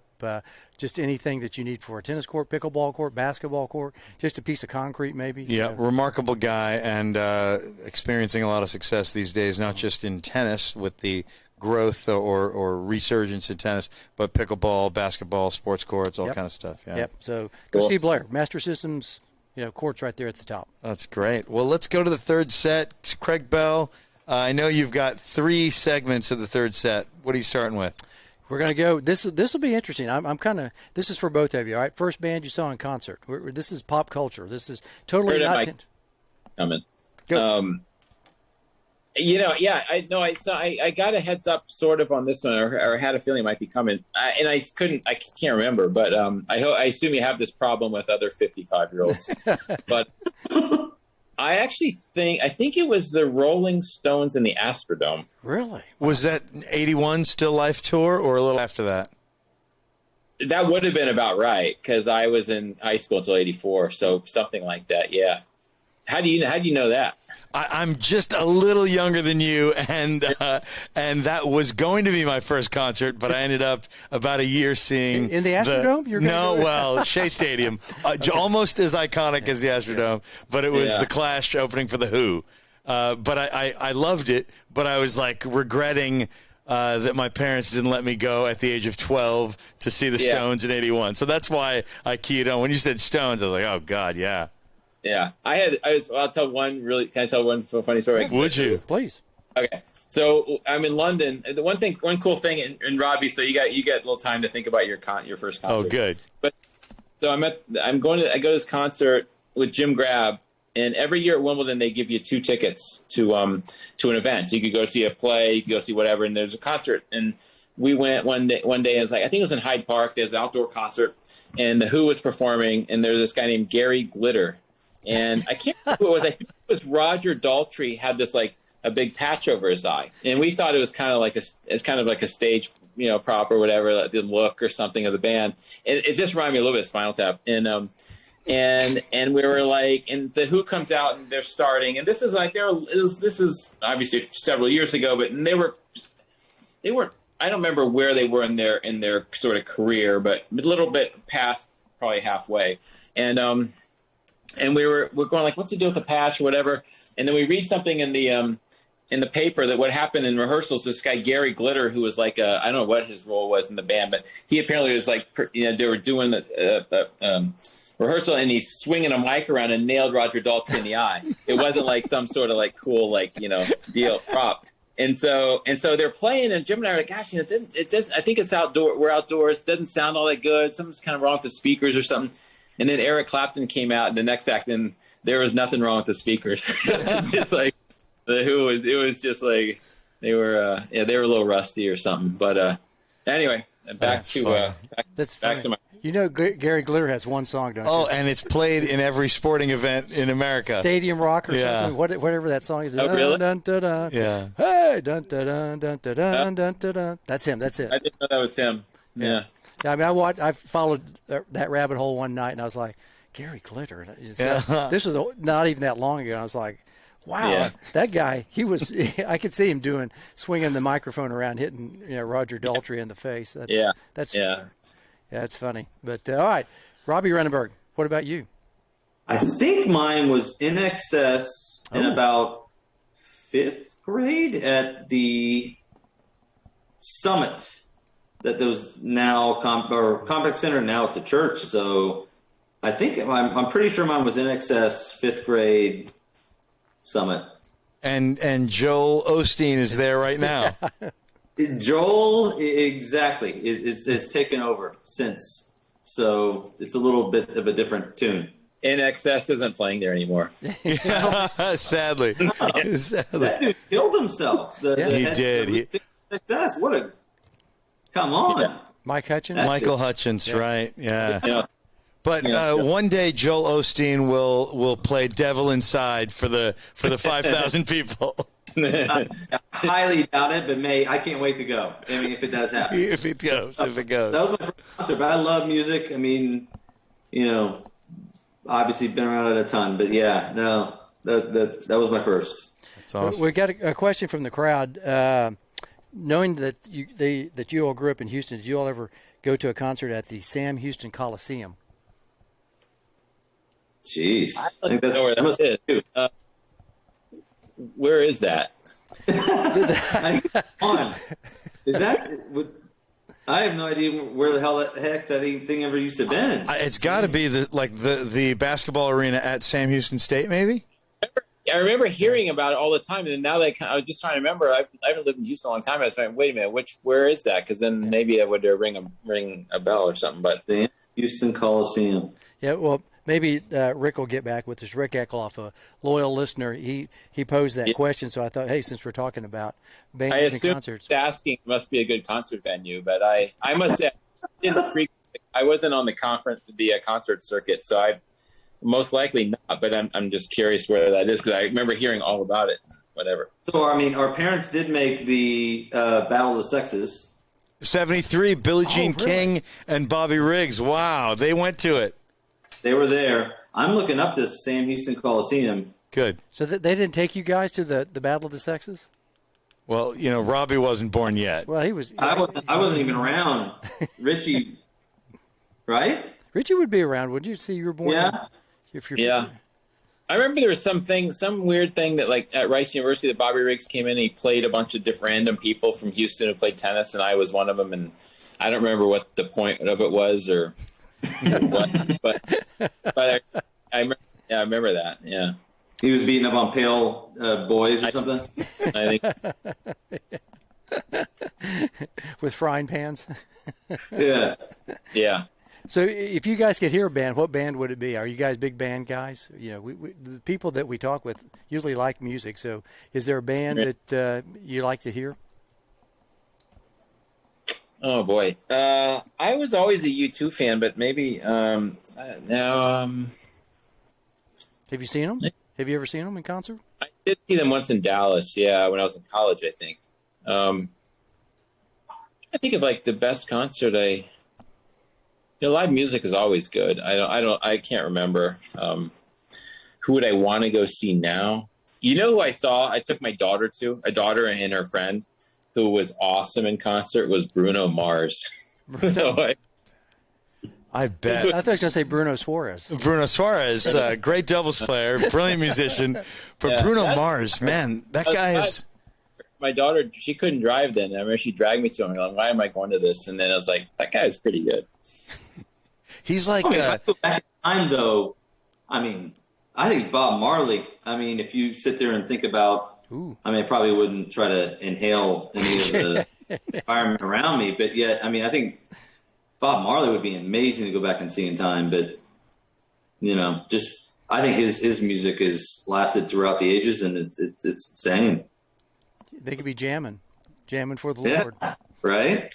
So we need to see that one at Joel Osteen's too. Jamming. One of my few, because I'm not too into music, but I mean, I like it, but my regrets is not seeing Queen live. That's the regret of mine. But Yeah, that'd I remember one year, though, at Wimbledon, I think the only year I ever went, Boris Becker offered you the seats to go see Bobby Brown, which at the time was like my favorite because I think I was, I don't know, 10, 12, 13. mm-hmm. And I think like, I can't remember what happened, but yet Becker offered you the tickets and I think your match went late or something like that. So we couldn't go out and see Bobby Brown at the time. And then as we're leaving, you're staying behind. We run into Bobby Brown in the airport. Oh, really? Yeah. I remember that one. Was he married to Whitney Houston at the time? No, this is Single days. Oh, Brown. right before that. Okay. This is pre-acknowledgement of drugs. I see. They do drugs at concerts? I didn't know that. They do. Well, Bobby, at least. Bobby. You know.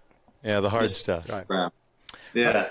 All right, the big question about we like bands, and I know you all like music's been a big part of our life. If you were in a band, hypothetically, you might have been in a band. Would you be the lead singer, drummer, bassist, lead guitarist, glockenspiel player? I'm a world famous glockenspiel player.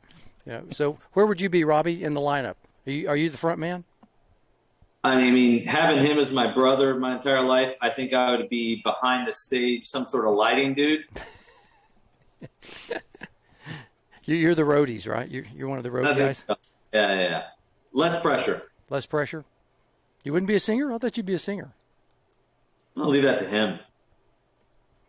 What about you, Richie? Where would you want to be in the band? I'm the first singer, lead singer. No, in a kind of a standard band. I think what I'd like to play. I like the drums, but then I tell you, when I used to go to the Memphis tournament, I go down to BB King's a little bit. Wow. And I think if there's one instrument I could play, it's not. I don't know how often they have these. I mean, bands use the piano. It's like like that was some nights in on Beale Street that these people were just unbelievable. So yeah, But you were a world class, at least in my eyes, trombone player. yeah, So, that was my thing. We would go to the top of the stairs in our house as kids and just wail on the trombone inside the house at, I don't know, 1, 2, 3 in the morning, as loud as he could, wake up the entire house, besides obviously him and myself, because we were in on this whole thing. And we'd run into bed and our dad would come storming up the stairs, just madder than hell. I think you had to play thing in junior high or something. I think that was my thing. Is I used it for stuff like that. Yeah, for tricks. I mean, to go along with like the winger, the water balloons. Yeah. Yeah. Trombone specialist. Question: since you guys are from Houston, did you all ever see ZZ Top while you were down there? I think I did. Yeah. I never. I mean, saw them like in like at a restaurant or something like that. I saw them in concert. I don't think. But I think they were around town. Doesn't Mom sometimes? So you know what? And it might be a good time. I actually sold tickets to this thing, and hey, Mom. Our mom's here. Wow. And so she actually has a story in regards to knowing one of the dads, and I can't remember who it is, but no, she definitely did. And so I don't know. She's coming out eventually. Mom? The whole gang. Because I sold tickets to this thing. Oh, really? If you guys don't, I figured you guys wanted to meet the legends and, I mean, who you're going to be speaking to in the future, which is going to be this dude right here. Yes. Oh, there he is. Look at that cute kid. Look what he's got on him, Say hi. Hi. Hi. I sold tickets to the whole thing. And so, Mom, come here. Who did you know at ZZ Top? Oh, I can't remember. Not the one who died. Not him. Dusty Hill. They can see you. I, Yeah. Well, come closer. Almost there. There we are. what? Craig and AJ. Hi, everybody. I think you know that guy on the Yeah, bottom. I do. Hi. So, Mom. I do. I don't. What's ZZ Top's names? Frank Beard, Dusty Hill, and I'm blanking on the other. The one you're blanking on is the one that used to be having more of a presence around town. He did. So he's one of the two bearded guys, and Craig's about to get this. Yeah. Frank Beard, And, Dusty Hill. and Billy Gibbons. That's the man. Yes, that's it. Yeah. So you ran into him at a American Airlines event. Yeah, she was always around. Okay. So Yeah, Billy Gibbons. Airlines event. Yeah. Hey, does anybody have milk? Yeah, we have kind of it's Okay, I mean, you're just Topo sitting there, Chico. but did you maybe go get some milk or no? We drink Topo Chico. They're The official. kind of Mexican milk. Unbelievable. We're hurry real quick. Last little group. I mean, let's make this Last long. cameo. There's Natalie. Oh, all yeah, right. there we go. And Kyla. Oh my goodness! What's up, Kyla? What's up, Natalie? I still is this thing. You guys didn't realize, $100 a head. So Yeah, I'm you making sold it- tickets to this thing. Yeah, you're dang right. Love it, man. Yeah, huge. What an entrepreneur. Gibbons is who Yep. our mom ran into a few times. I think one was at a American Airlines event. Hey, they did a special on them a while back, and I was watching. They were interesting guys. I mean, Oh, yeah. I knew they were from Houston, and sometimes Dallas, a little bit of Dallas. Yeah, Dusty's actually from Woodrow Wilson High School, right by my house. Yeah. Yeah. But I think Frank and Billy were down in the Houston area, and then they formed. They're interesting. They're one of my favorite bands. I'll have to admit. I like. They put out some pretty decent music, in their time. Mm-hmm. So for three guys, Yeah. for like 50 years. I mean, they never changed the lineup. Mm-hmm. They never brought anybody else in.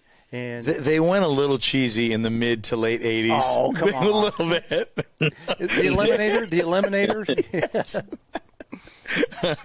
They were such straight, hard, blues-based rock early on. They needed the money. They needed some scratch. they made more money when they went cheesy. Sad. Yeah. Sad. Sharp dressed man and all that. You didn't like You know, I mean, seriously, those beards, those are phenomenal.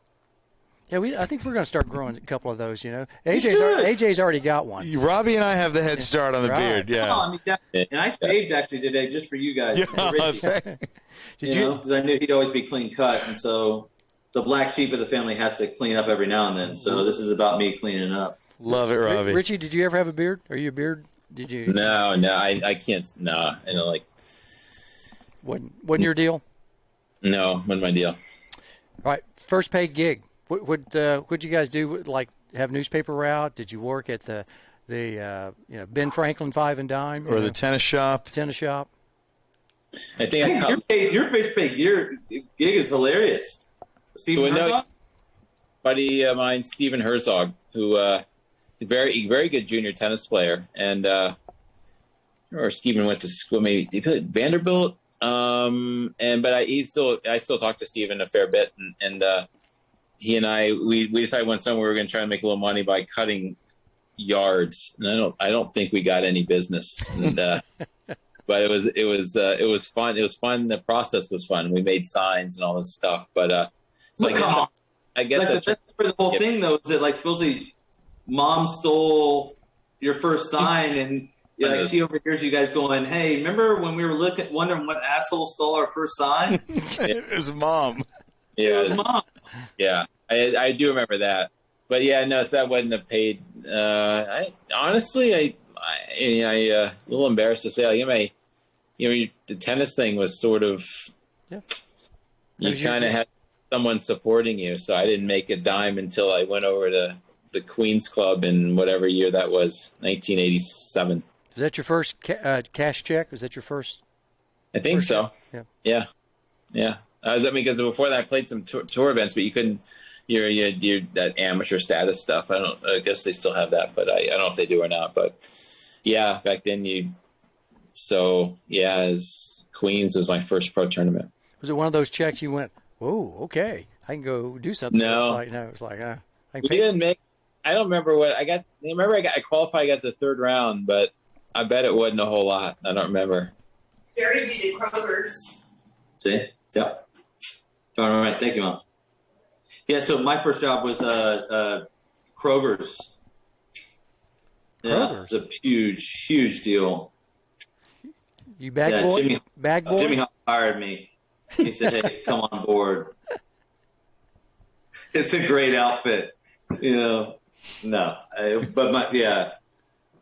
Thanks for that one, Mom. But yeah, it was my first gig was Kroger's in the summer or something like that. So you're a bag boy at Kroger's, or did you work in the? I was, but I quickly went up the ranks to dairy. I mean, and as you guys know, here in Texas, you want to get to dairy as soon as you can because then you can just sit in those coolers and pretend like you're throwing milk jugs around. Because you didn't want to be out there in that damn heat. So no, it was. I'll tell you right, guys, it was a huge accomplishment in my life. And here you are with your adorable mom and your adorable kid, and you're like, "Hey, anybody got any milk?" And yeah, exactly right. No, exactly. Yeah, his first words out of his mouth on to the world was, "Hey, can I get some milk? Screw you, can I get some milk?" Yeah, there is something. Probably you're right, AJ. There's probably something there that I should probably look into. Maybe I should go back to see. Hold on a second. See if Kroger's is hiring. Thank you, bud. My pleasure. Night Stalker. My pleasure. We have a leather sofa right here. Right. We can do all kinds of regression. Greg, are we going to talk about this? I came to meet you on an official Technofiber Lacoste trip. Was I there 4 or 5 hours? You and I are sitting there just having a great time. I thought you left yesterday. He just left yesterday. Seriously, it was like the best visit that I've had so far with the group of just, hey, do you know this guy? Do you know that guy? Yeah. And I went back and forth so long. Honestly, I think I was there for 4 or 5 hours. You guys should have called me, number one. Yeah, we should. And next time you're here, I'll make sure I drop in. He said something about let's not call you. It was a weird deal. I don't know. I don't get involved. This isn't going live, right? No, nobody's listening. Good, right now. good. Breakfast, lunch, or dinner? What's your all's favorite? Yeah. All the above. But what's the Breakfast, lunch, or dinner? One of the three. Are you a breakfast guy? meal? I'm not, but I'm like a coffee guy. So if that counts, that's what I look forward to that. Having that morning. Do you make your own? More than the other, huh? Do you make It's your own? dinner. No, Yeah, you got wrong, Richie. It's dinner. I know I'm not. It's not the same. I go get them. Got to stop by the Starbucks or someplace that's close by. I've graduated from Starbucks. Yeah. You're with like cultivar, like really good stuff. Yeah, I mean, I don't know. I wouldn't know good stuff from bad stuff, but I've graduated from Starbucks. Cool. Good. Yeah. What about you, Robbie? Oh, dinner. No, I thought he screwed up this answer from the get-go. No, it's definitely dinner. You can drink at dinner. I mean, I guess technically you could drink at breakfast. But no, That's a good point. we've had so much fun at dinners as families, and I mean, this guy, he screwed up that answer. But let's not, So speaking of dinner, we always like to ask this because I think it's kind of a telling question about who maybe you'd invite some dinner guests. We know AJ and I would be invited, and you guys are there. Who would you all like to invite? Anybody from history? Anybody? It can go all the way back to the Adam and Eve time, all the way forward. Is there anybody that really piques your curiosity that you'd like to? We've had some really interesting guests that would kind of put together. Who'd we invite?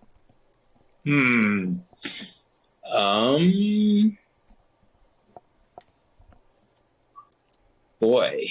I got this answer. So, I mean, how many people can I invite? I mean, so I think one is obviously like our mom's father. I would love to have him and kind of, pick his brain a little bit. But then also I'll go back and I'll invite back to the Bob Marley comment of musicians, and then Prince.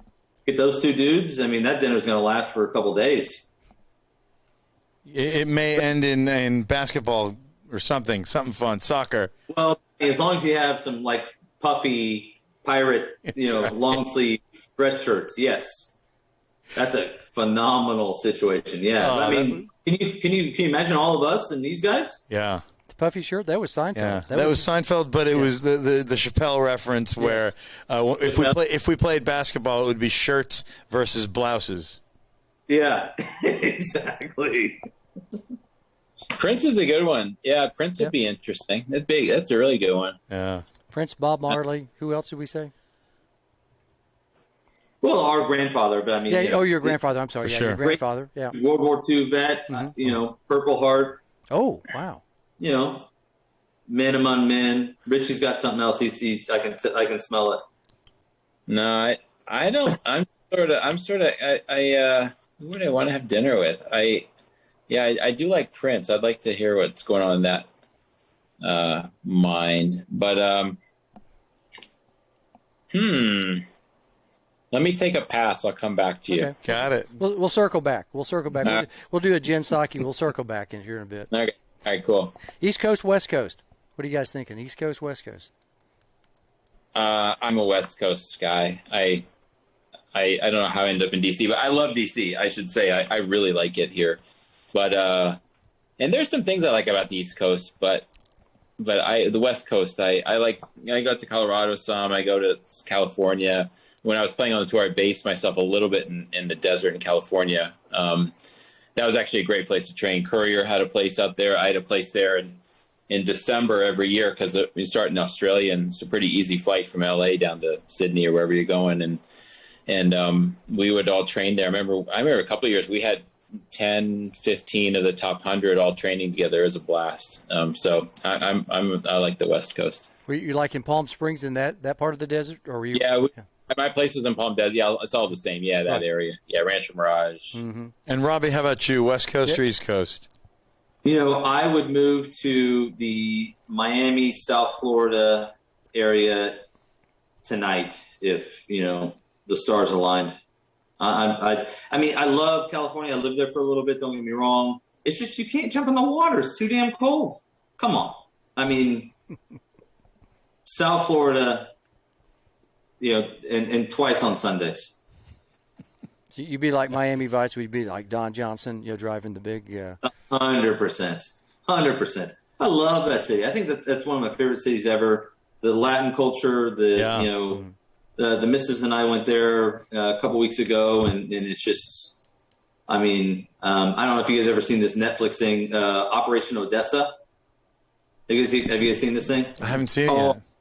It 100% go watch it. I don't know what it's on, but it's basically the story about these guys they get a phone call from, I think it's the Cali cartel, and they want to buy a submarine.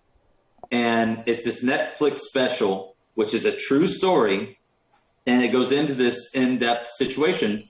But, the missus and I are walking into this place in South Beach a few weeks ago, and 100% we see one of the main characters of this documentary. I swear, watch this thing tonight. You'll be up, besides just the excitement of speaking to the great Richey Reneberg, you'll be up all night watching this thing and the adrenaline of this documentary, Operation Odessa. Phenomenal. This is about the Cali, meaning Colombian guys, Colombian cartel. Cali cartel looking to buy a submarine. Crazy. We'll leave it there. And the guy that we saw 100% at this place called Nikki Beach. That was him. Juan. We saw Juan 100% to where both of us did like a triple take going, that's Juan. And then we thought about going up to him and ask him if we could buy a submarine. It's a phenomenal. All these Netflix. I don't know what it's on.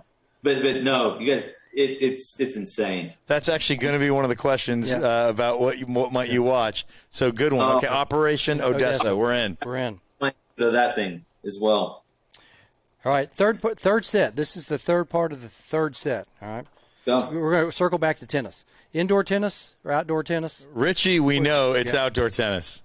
Yeah, outdoor. My problem indoors, I can't really see anymore in these. Like up here, they have all these bubbles, and I don't think people with great eyesight can see either in those. But so, I outdoor for me for sure. Clay, grass, hard. What was your favorite surface? I played on the tour. I like playing indoors, just for the obvious, no elements. But no, I like outdoors. Clay, grass. Doesn't matter. I like. Clay be my favorite. When I was playing on the tour, I think hard courts is what I played on most, just because all the South Americans and some of the Europeans are so good on clay. Just didn't play it that much, but clay is to me the most interesting surface, and I always remember working some with. I was lucky to work with a lot of different great coaches. One of them, Jose Higueras, and Jose was, he helped a lot of really good players, and just you just had to think a lot more on clay, and the kind of the patience and the way things. I remember him telling me, and kind of how you're hitting deep cross court and where you position yourself, you can't get hurt, and I found that to be the most interesting surface. Robbie, how about you? Outdoors, indoors, and which surface do you like the most? Oh, 1,000,000% outdoor clay. I think Houston Racket Club, which we both grew up at, just, nothing like an outdoor clay court. Obviously indoor would be nice, but yet all the indoor courts here in Houston, at least, are so fast and so tricky and so bizarre. Like, there's the Met downtown, and there's this whole strip. If you are serving on one side that you go down, the serve slides off. And I've grown. I thought my answer would be indoor for the longest time, but no, my answer is outdoor play. So, Rafa, would you like to play the Redenberg brothers? Well, I would not stand a chance against Richie and Robbie in doubles, no? I'm going to work hard. I'm going to do all my practice, and hopefully I can get a set of these guys, no? Yeah, we let Uncle Tony go work with them, you think? Tio Tony, he's got his hands full, no, with Felix Auger Aliassime, but perhaps he has some time for these guys, no? Maybe a wee bit, just a teeny bit. Really. All right, I got a dinner thing for you. I didn't want to pick something just totally obvious and whatever, but you know who I've actually seen this guy. He did a Broadway thing. This is crazy. This is like totally taking you off the set. Mike Tyson. Ooh, Yes. Iron Mike, yeah. I love him. He did this Broadway thing. It was just him telling his life story, and I actually read a book about him once. I really like him. He's cool. He did an amazing documentary, also out there on Apple, whatever, in which you kind of understood why he did that whole biting thing. I mean, don't get me wrong, it was crazy against Holyfield, but I guess Holyfield kept on headbutting him, and so the next headbutt he came in for, Tyson turns and then goes in for the bite. That whole documentary, that's actually a great idea. I don't know who we're going to scratch. We can't scratch our grandfather. I mean, you want to scratch Bob Marley? No, we just make it dinner for five now. Yeah, that's good. Right. Yeah, we can. Good. What a great. So Tyson did a one-man show on Broadway. Yeah, I went. It was I may have gone by myself. No, I can't remember, but it was. Put that out there. He was incredible. It was literally just him talking about his life, and there were a couple of backdrops, things that maybe changed 3 times during the deal, but. I mean, he was witty, clever, self-deprecating, funny. I was so impressed. And I've seen him kind of speak, a few other times, and he's just a character. I think he's great. He was hilarious. He did an Instagram Live with Patrick Mouratoglou, who has those academies all over the world, particularly in France, and works with famously Serena, Coco, Stefanos Tsitsipas. What a conversation that they brought out of each other. And Tyson was incredibly riveting for me, at least. And the other interesting about Tyson, I wonder if you guys have a comment on this. He has a tattoo of Arthur Ashe's face on his body somewhere. Tyson does. Robbie, what do you got for me? No, nothing. I sent you guys a picture of Richie and Arthur. I love that picture. And Arthur and Richie, what were you guys talking about? That's one of those icons. I don't mind telling you, that's one of the security questions in any internet thing on my first childhood hero. I was like, wow, Arthur Ashe. Yeah. So tell us about meeting the man. Well, this was a long time ago, obviously, but I remember. I think when I first met him, I was getting a college tennis award of some sort in New York, and the ATP Newcomer of the Year award. Oh, was it? I don't know. It could have been. I don't remember, but it was. I thought it was at a college tennis thing. But and I remember, yeah. And he was. But I got to talk to Arthur a fair bit at times, And you talk about just an awesome, humble guy, and obviously a great tennis player, but just this incredible demeanor. He was really, really cool. That'd be another dinner pick as well. But I remember he's just, like I said, just really, really, really humble and a cool guy that led by example. So Ryder Redenberg says Amazon Prime must be. That's where that Odessa one is. Yes. Uh-huh. Oh, thank you, Ryder. Yes. Yeah. So this just in from Ryder. So just explanation. But actually, I have a question for Richie. Richie, how many presidents have you played tennis with? I know one for a fact because I was there. Good question. And I think another one became president. How many? I don't know. Who's that? Thought you played tennis with Trump before you. I might have. I there for George Bush after you won River Oaks one year. Yeah, I played. That was. Blantons went over and played with George Senior. What? You and the Blantons played George Senior Houston Country Club. Yeah. So there's 2. How many others? Gerald Ford? No, I think that's it. I played. Yeah, I played with George Bush Senior. That was actually a lot of fun. He was really really nice guy. We played in Houston once or twice, and who else is a big tennis person? I don't know that. Well, let's see. I can't remember. But the Trump thing was that was long before he was president. It was he hosted a charity event in Florida, and he just happened to be there. And I don't remember. I think we played he was a round robin tennis thing or something. So that's what that was. But that might be it. Okay. Yeah, I don't remember who else. I don't remember who else. I don't know who are the tennis players. I played with a number. There's actually when I moved to DC, I got to be, or I was actually friends with him before I moved to DC. But Senator John Breaux from Louisiana, and just a great guy. He loves tennis. We actually still play. We played last week. I think we played a couple times the last 2 weeks, and he's like one of my favorite people. And so he and I played some with him. But they have a really nice indoor tennis court in the Senate building. He's no longer in the Senate, but in the Senate building. Between, I think, the two, I can't remember what they're called, the Dirksen building and something else, the Hart building, I think, and there's a really nice indoor court upstairs in the middle of them. And so I played a ton up there with Senator Breaux and a couple other people. But I remember one time we're talking on the phone just by accident, and you're rolling into the Hart Senate building, right? Is that what it's called? Yeah. I think it is, yeah. And you're like, hey, hold on, let me call you back. And I guess they were in the middle of like an anthrax scare or something like that. I mean, really? it turned out to be nothing, but you were like just a random situation in which we were talking, and you were like, hold on a second, let me call you back. Sounds familiar. Yeah. Have you ever got to play on the White House tennis court?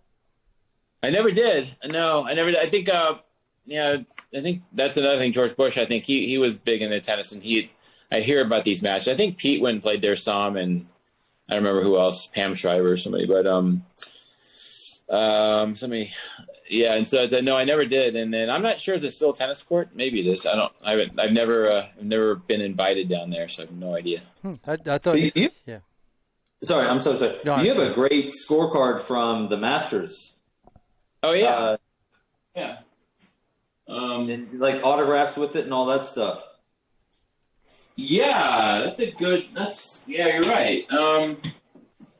Yeah, that was a fun deal. I don't know where the scorecard is. Hang on. So you actually got to play there? I did. Like a day thing.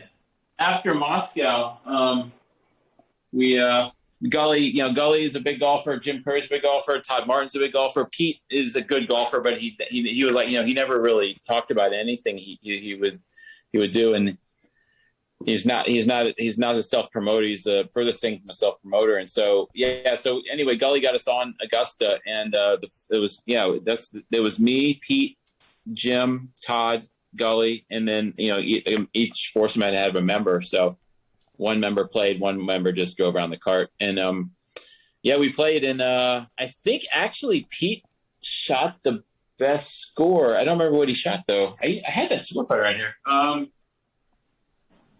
I thought Andre signed it too. No, Andre wasn't there. Andre didn't play. No. Okay. No, but that's like the coolest thing in memorabilia that I remember you having or keeping. I know. Now, dudes. He couldn't catch the plane to Moscow, so why was he going to get invited to Augusta? Right. Yeah. He knows he didn't know if he was invited. Am I on the team? That's a great story. That was Augusta. That was a great day. Yeah, it's the only time I ever played there. Good weather that day? It didn't rain or anything? Beautiful. It was perfect. And we played the par 3 course and then went out and played it. And I said, Todd Martin's a very, very good golfer. So is Courier. Courier plays golf lefty. And Gully's very good. But I think Pete shot the best score. I can't remember what it was, though. Did you all play from the tips, or did you? I don't remember. The thing that's weird about that course is that, in normal times when it's not all tricked out, it's my particularly back then, and maybe even to some extent still now, my sort of how I determine whether I had a good round is how many balls I lose. And I remember Augusta I lost 1, so win the water. But so I don't remember what I shot, but it was only 1 ball loss, so that was a success. I remember I got like a hat and a shirt and some sort of ball marker out of it. I think I still have the ball marker. Yeah.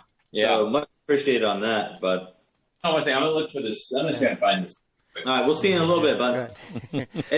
Just pass bathroom break. Yeah. 2 of the best days in life, I think, are watching breakfast at Wimbledon watching the back 9 Sunday of the Masters, the back 9. I'd love to sit on the couch.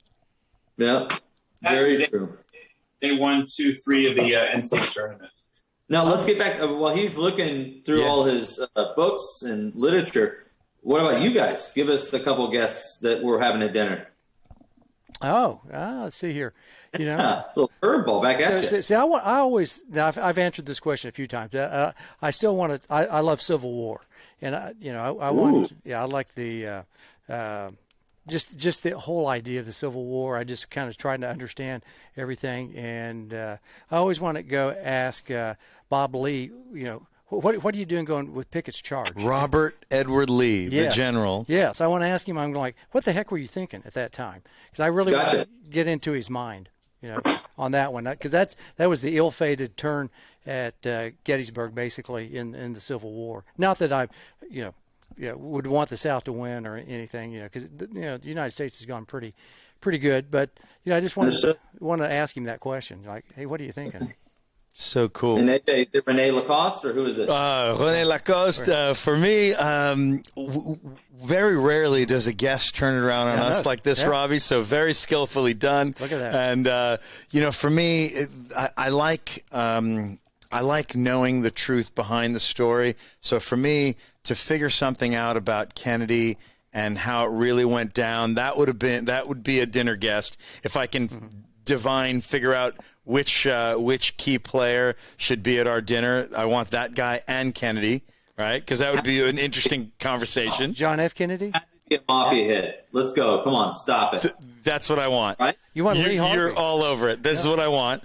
The other thing I want, Mafia hit, yeah, for sure. And then the other thing I want is Riggs and Billie Jean King at the same table. That would be kind of interesting.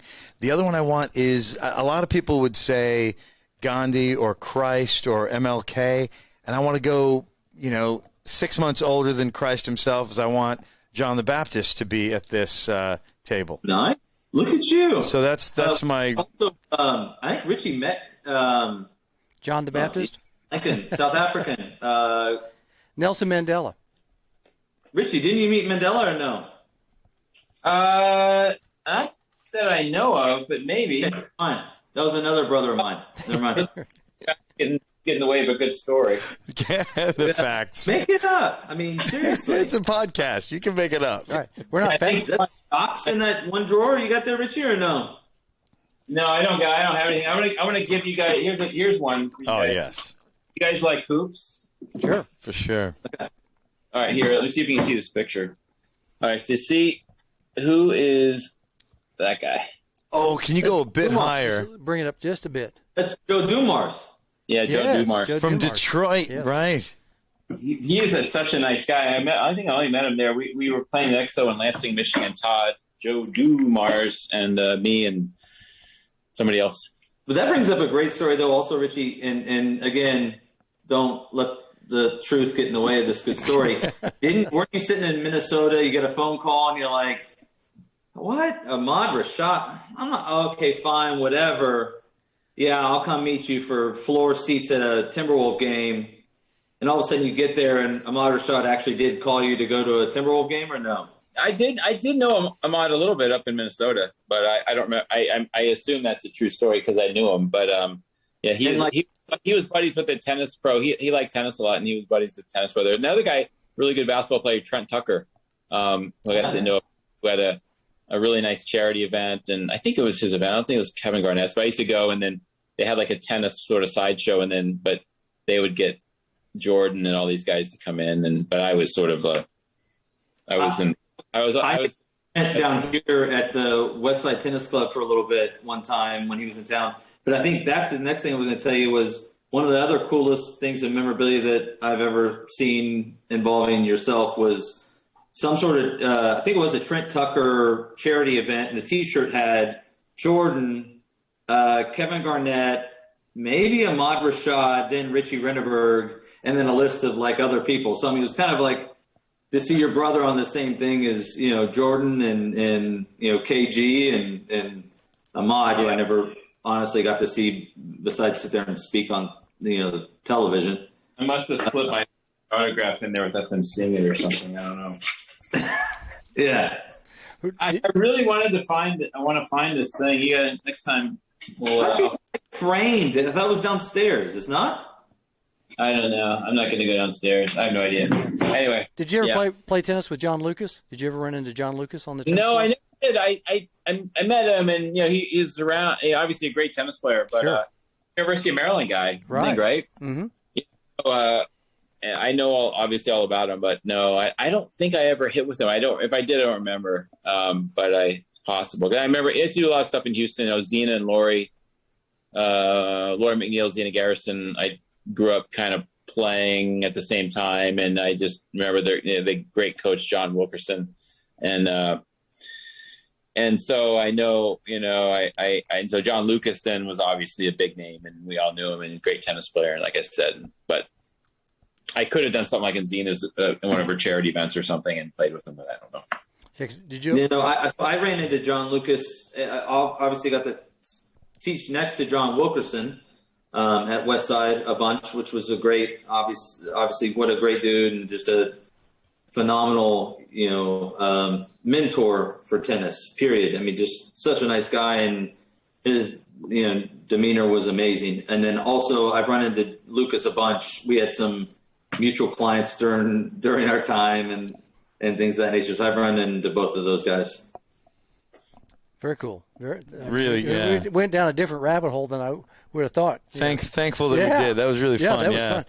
Okay, let me ask you a question. Most embarrassing moment in tennis. Have you ever had an embarrassing moment on the court?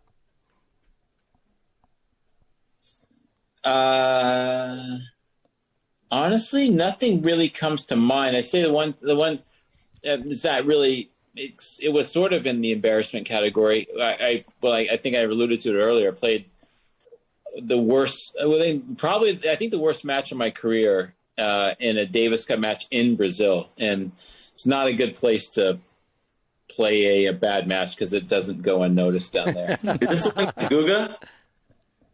It was against him, yeah. And the guy that he was playing doubles with, who we should have won, and I played absolutely horrendous. I don't think I held serve until the third set.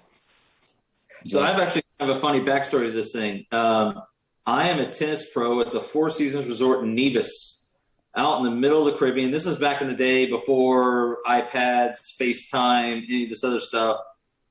I roll in to be the new head pro at the Four Seasons Resort in Nevis, and at the time, Richie's, 30-something in the world in singles and blah, blah, blah, blah. And so I roll into the Four Seasons, and they give me a day to kind of get my wits about myself. And so the GM calls me over and says, hey, we're going to go to this place called Sunshines. It's this little shack to the right of the Four Seasons property in Nevis. And so I go in there, and I'm spending – just quadruple time, just nuts. And so this guy comes out, a little bit of a thicker Bob Marley with the Rasta and the dreads and all this stuff. And he's like, blah, blah, blah, blah. And he obviously knew the GM and his wife. And they introduced myself. And I said, I'm Robbie from Texas. Okay, gotcha. He's Robbie, what's your last name? I go, Reneberg. He's like, you related to Richie? And I'm like, oh, dear God. I mean, I just barely got to where I could kind of see straight. And then, I'm getting thrown some sort of story in the middle of the Caribbean on this, just tiny speck of an island about. So long story short, this guy, Sunshine, knew who Richie was. I watch his matches, and he could name matches, blah, blah, blah, blah, blah. Well, fast forward 3 months, 4 months, 5 months later, I get kind of pretty damn sick down there in Nevis. And I'm, actually we call Dr. Weiss. Isn't that right, Richie? Dr. Weiss? Right. Oh, was he the Dolphins Dolphins doctor? Elias, my college roommate. Sorry, Elias. And so I'm talking to him, and they're thinking about, let's give these meds a couple more days before we basically evac you out of there.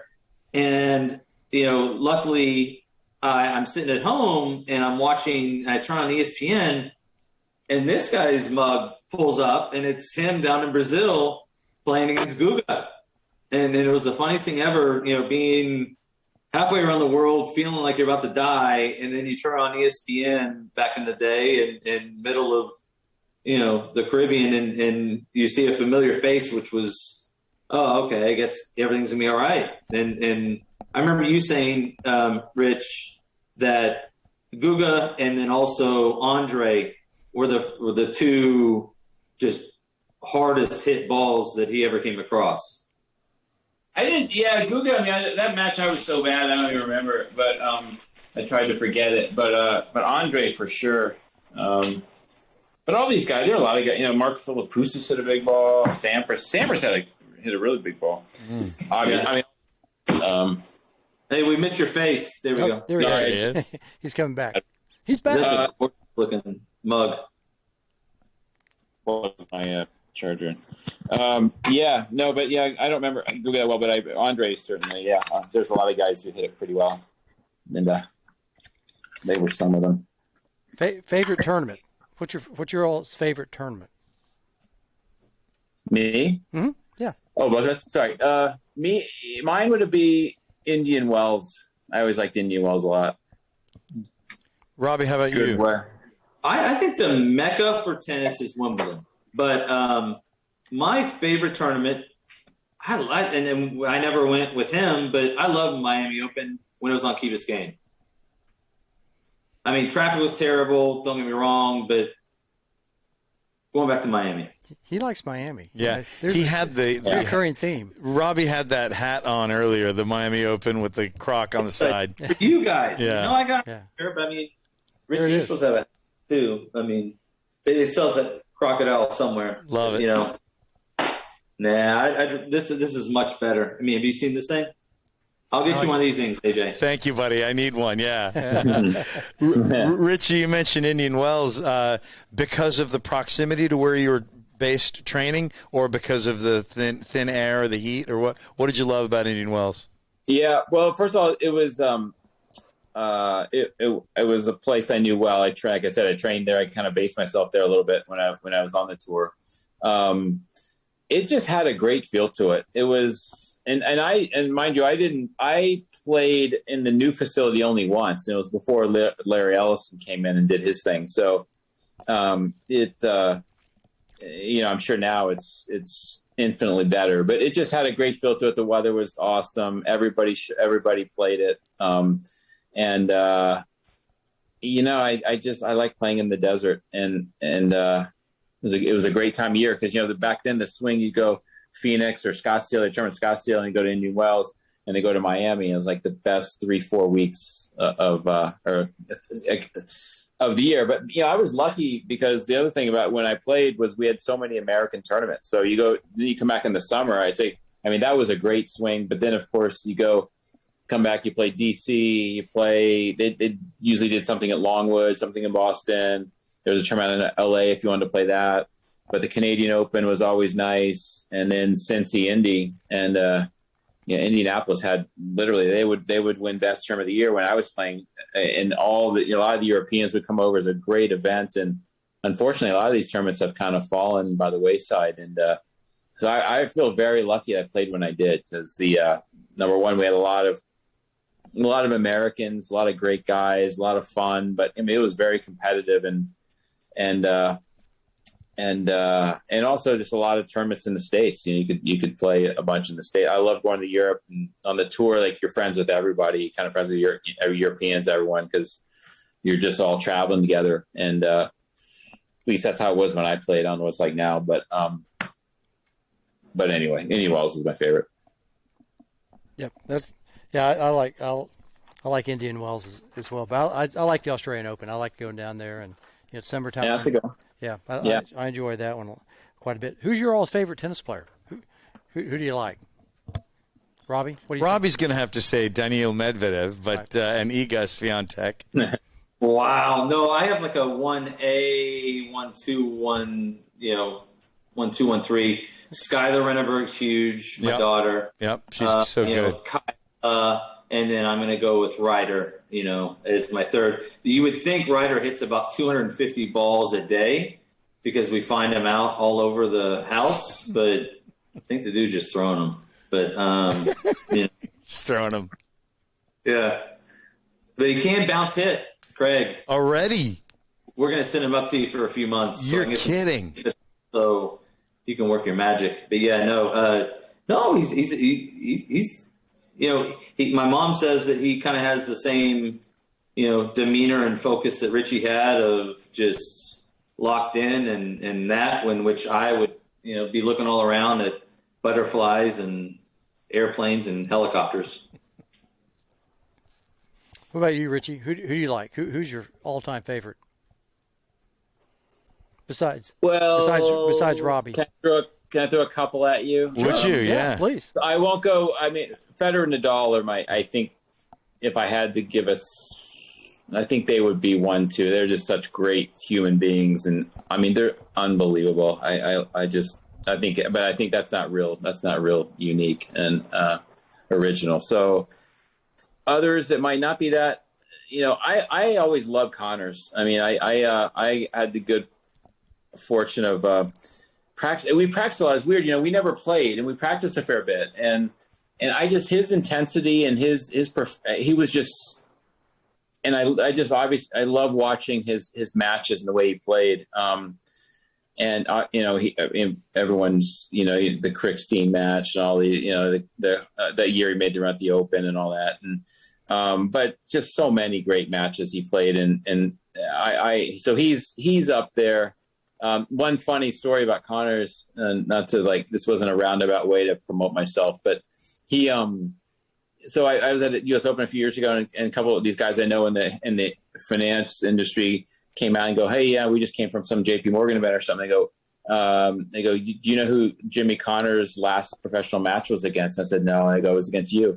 And I played him this one night in Atlanta, and it was when he had already made that run to the Open. We played the next year because, long story short, they needed to get a name, and they had a bunch of money to give to a name, and we played first round in the night match, and it was cool to play. I mean, he was past his prime. I wish I would have played him in his prime, but I like him a lot. The other player I like, and it's a newer one too. I just like the way he plays. I've always liked his style and his grit is Murray, Andy Murray. I really like him and his game. And then the last one is kind of I guess I've gone through a bunch of obvious ones, and I was lucky out when I trained out in the desert. This guy was living out there, and he would come out and hit with us a little bit and watch us hit. But Rod Laver, again, another sort of everyone's favorite, nicest guy in the world. But there's so many. I was so lucky to play amongst a lot of these guys, and the Swedes were always so great and so nice. Wielander, Edberg.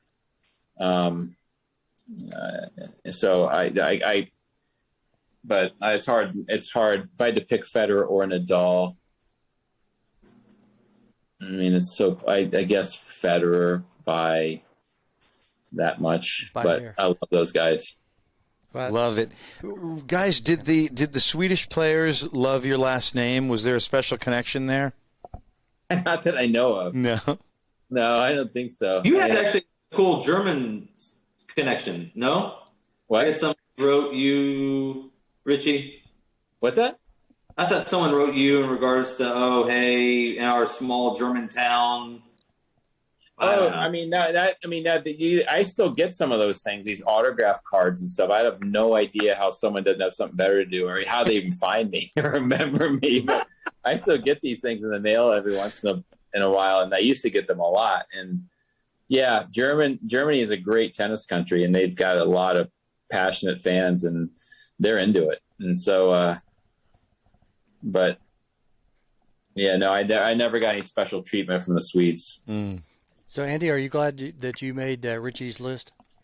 Yeah, it's great. I've enjoyed being on the program, Craig. I appreciate that Richie knows who I am and doesn't fall asleep when he watches me. It's or here's my voice. So I set that up well, huh? You did. You teed that up for me. Yeah. Thank you. I'm sorry. I'm watching our Baltimore Ravens. It looks like beat Kansas City. Late night, Sunday night. Guys, you can give me a pass for watching football in the corner of my eye. Right? You have it. You have it. Yeah. Any Texan will give you a pass. I know. All right. Well, last two questions. All right. We're rounding turn 4 and heading towards the home straight. What sports would you all have played if it wasn't tennis? Do you think?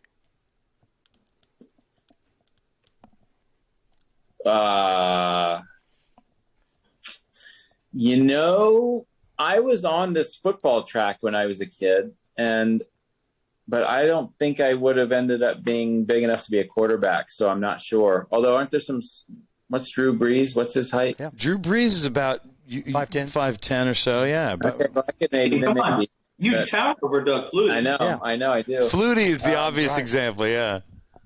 But no, so that's what I played. I mean, if you asked me what I would have liked to have done, certainly golf. It's a great. I mean, I'd like to be a professional golfer. That's a tough sport too, though, mentally. You know,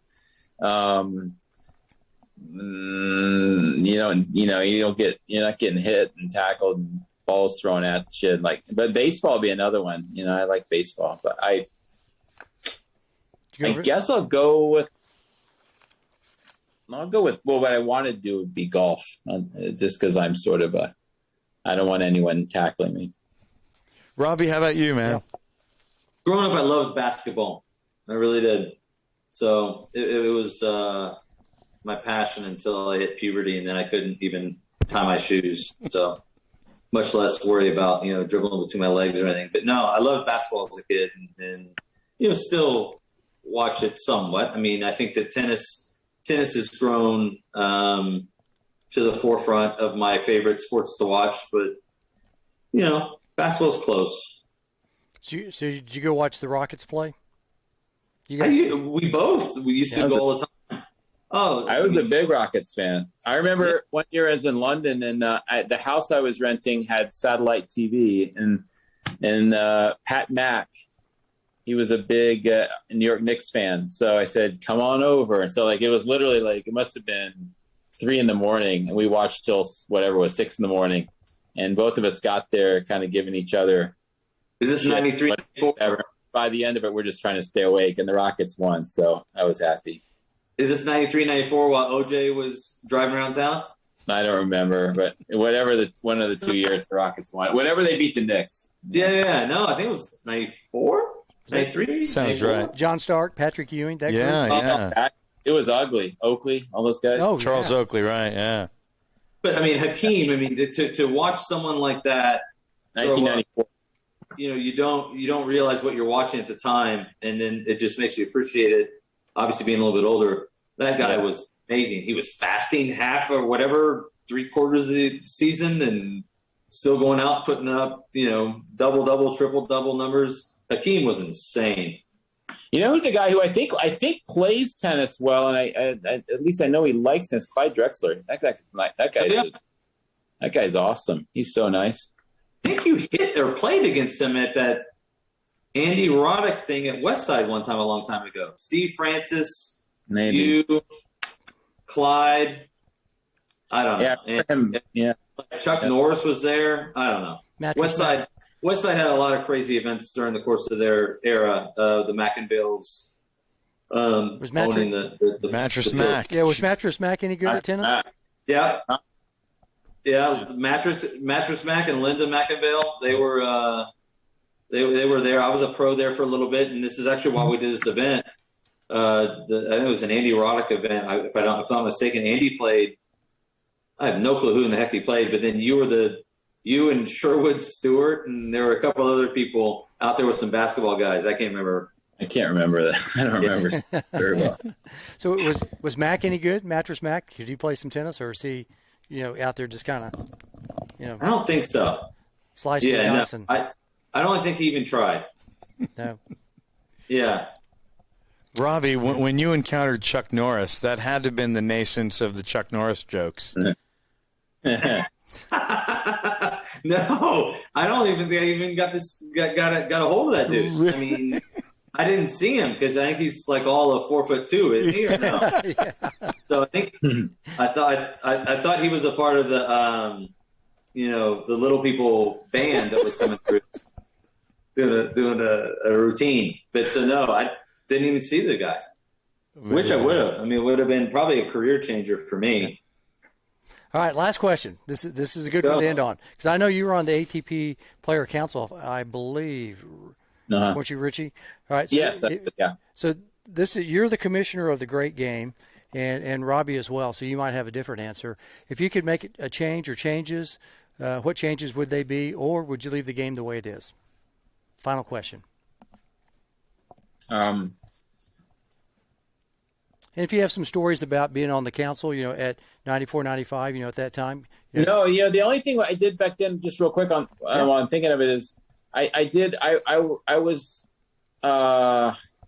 this is when I was on the council. If not, it was when I had just retired and I was trying to push this idea, and I went down to Ponte Vedra and I explained it to them, like that they needed to formalize their program, that where players go to certain like all the sponsors every afternoon, or there'd be a sponsor event like in a tent or something. They go send players, and the players, it wasn't super organized, whatever. Maybe it was, and I didn't give it credit, but it seemed like sort of like the ATP rep would just go in the locker room like at 6:15 and try to see who was hanging around, and if someone caught wind of them coming down there, they'd tell them ready to get the hell out of there. So it wasn't like how it should have been, given that these companies and whoever. And so that was a long time ago. So they that was something I was pushing, so, but anyway, what would I change? Honestly, You don't have to make a change. You could leave it the way it is. I think the game is really good. I mean, I know, like, the one thing that's kind of it's kind of like the Davis Cup thing, where it's like I like it the way it was, but I sort of get it. Like, you got to change it if you're going to get the players to play. One of the problems with nowadays, like all sports, players make so much more money. Like, players today make so much more money than I made, in the 90s. And I remember I looked the other day. I could have this wrong. We were talking the first year Sampras won the U.S. Open. I better look it up, make sure I'm not spreading fake news. But I think the number I remember. Guess how much he made, and guess what it was to win the Open. 1990 U.S. Open. Yeah. Are you guessing $300,000? I was going to say 300 or 400. Yeah, it wasn't. Yeah, a million. I think it was 350. Yeah, and so. Wow. So when you're paying, guys are making this much money, something like the Davis Cup, like you just can't, like, they'll just say no. And that's fine. That's they gotta, and they gotta be fit. But so where I was going with that was that this thing with all electronic line calls, at the Open, they did it. And frankly, as much as I like the human element, and not every tournament will be able to incorporate it right away, but I kind of like having people call lines. It's amazing how accurate those people are. It's incredible.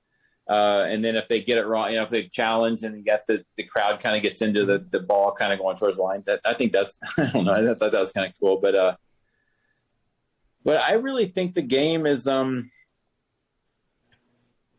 I like it. Like, I like not playing lets. I know I guess they still do it in college, right? I like it. I wish we could bring back more tournaments in the U.S., and I wish we could get some Americans in the top, 10, 20, but so the question, is it cyclical? Is it just our turn out of the fishbowl right now? Will it come back around, do you think? Or is it that horse out of the barn, so to speak? It's going to be hard for Americans to, this is a question people a lot smarter and a lot closer to the game have been trying to figure out, I think, for a while. And to me, it's probably a combination of factors, and but it's been going on for a while now. Obviously, we've had some Americans who have had phenomenal careers, like in Isner and Sam Querrey and these guys, but John Isner's had obviously a great career. But it's in terms of having somebody like a couple guys like we used to be, and maybe that's really probably not a realistic goal. I remember when I gave a talk when I first retired from the tour, and I remember looking back to see how many Americans there were in the top 100, like in 1987 when I started. I could be wrong. You could probably go figure this out, but I want to say it was like 33, and it was 34 if you count Lendl as an American, but there's something like that. But that's not realistic anymore. But I think I don't know what it is. I generally think players in other countries are are sometimes a little hungrier. You read, like, you hear about like Djokovic's story and stuff, and I don't.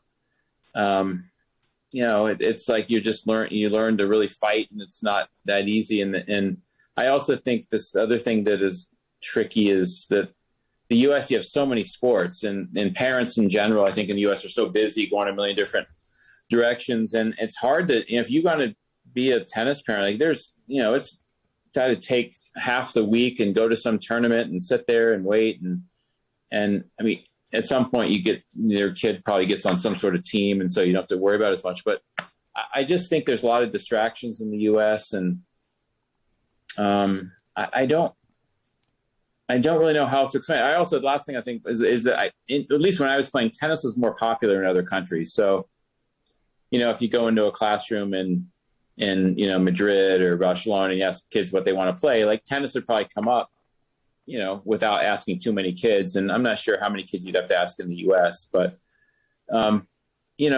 so all that stuff I think just adds up a little bit. And it still feels like maybe there's been a little bit of bad luck for but hopefully someone like Francis Tiafoe or Korda is really good. I played with his dad a lot, and he's really good. So there's some hope, I think.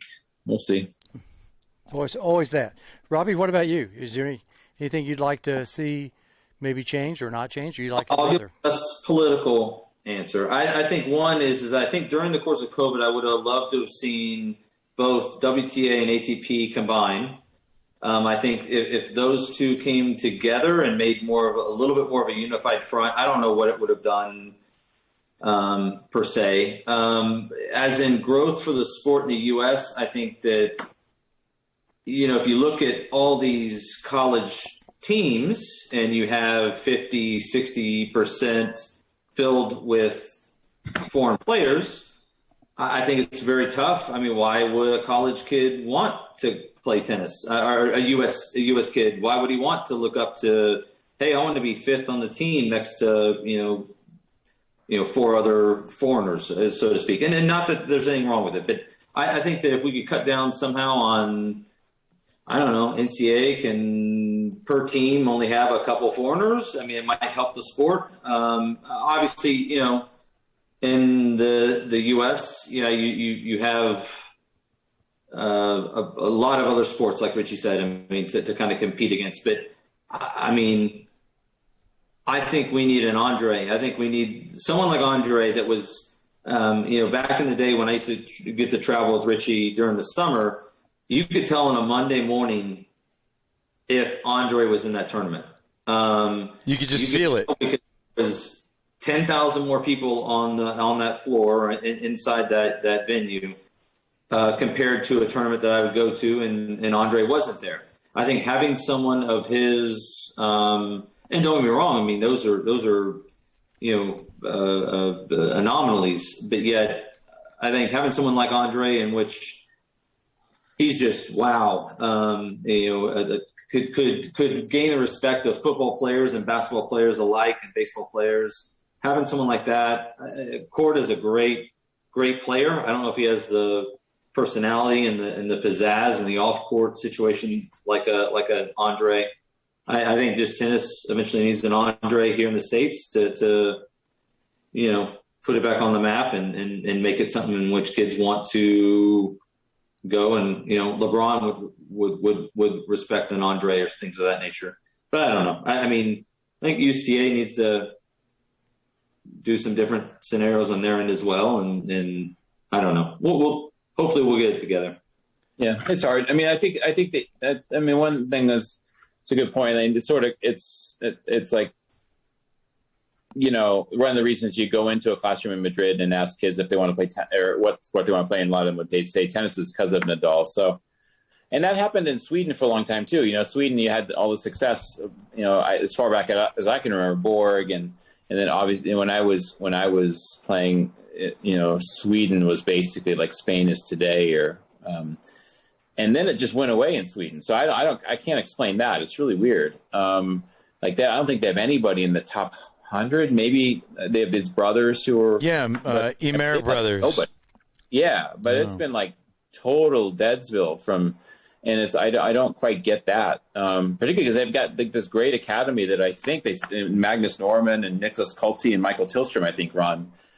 And I've looked at pictures online, it's beautiful. And you'd think but so it is weird. It's like you could do all these case studies and try to, what is it? But I don't know. A lot of it's kind of, I think, sort of intangible stuff. And you got kids have to be hungry. Kids have to be able to look up to somebody who they want to be like. And I do think it's a little easier in Europe. It just doesn't seem like it's quite as harried and hectic the lifestyle as it is in the U.S.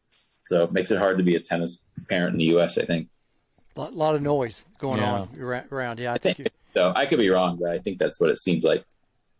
Yeah, well, that's a good point. And I think there's probably 20 different reasons why the United States isn't dominant like we used to be.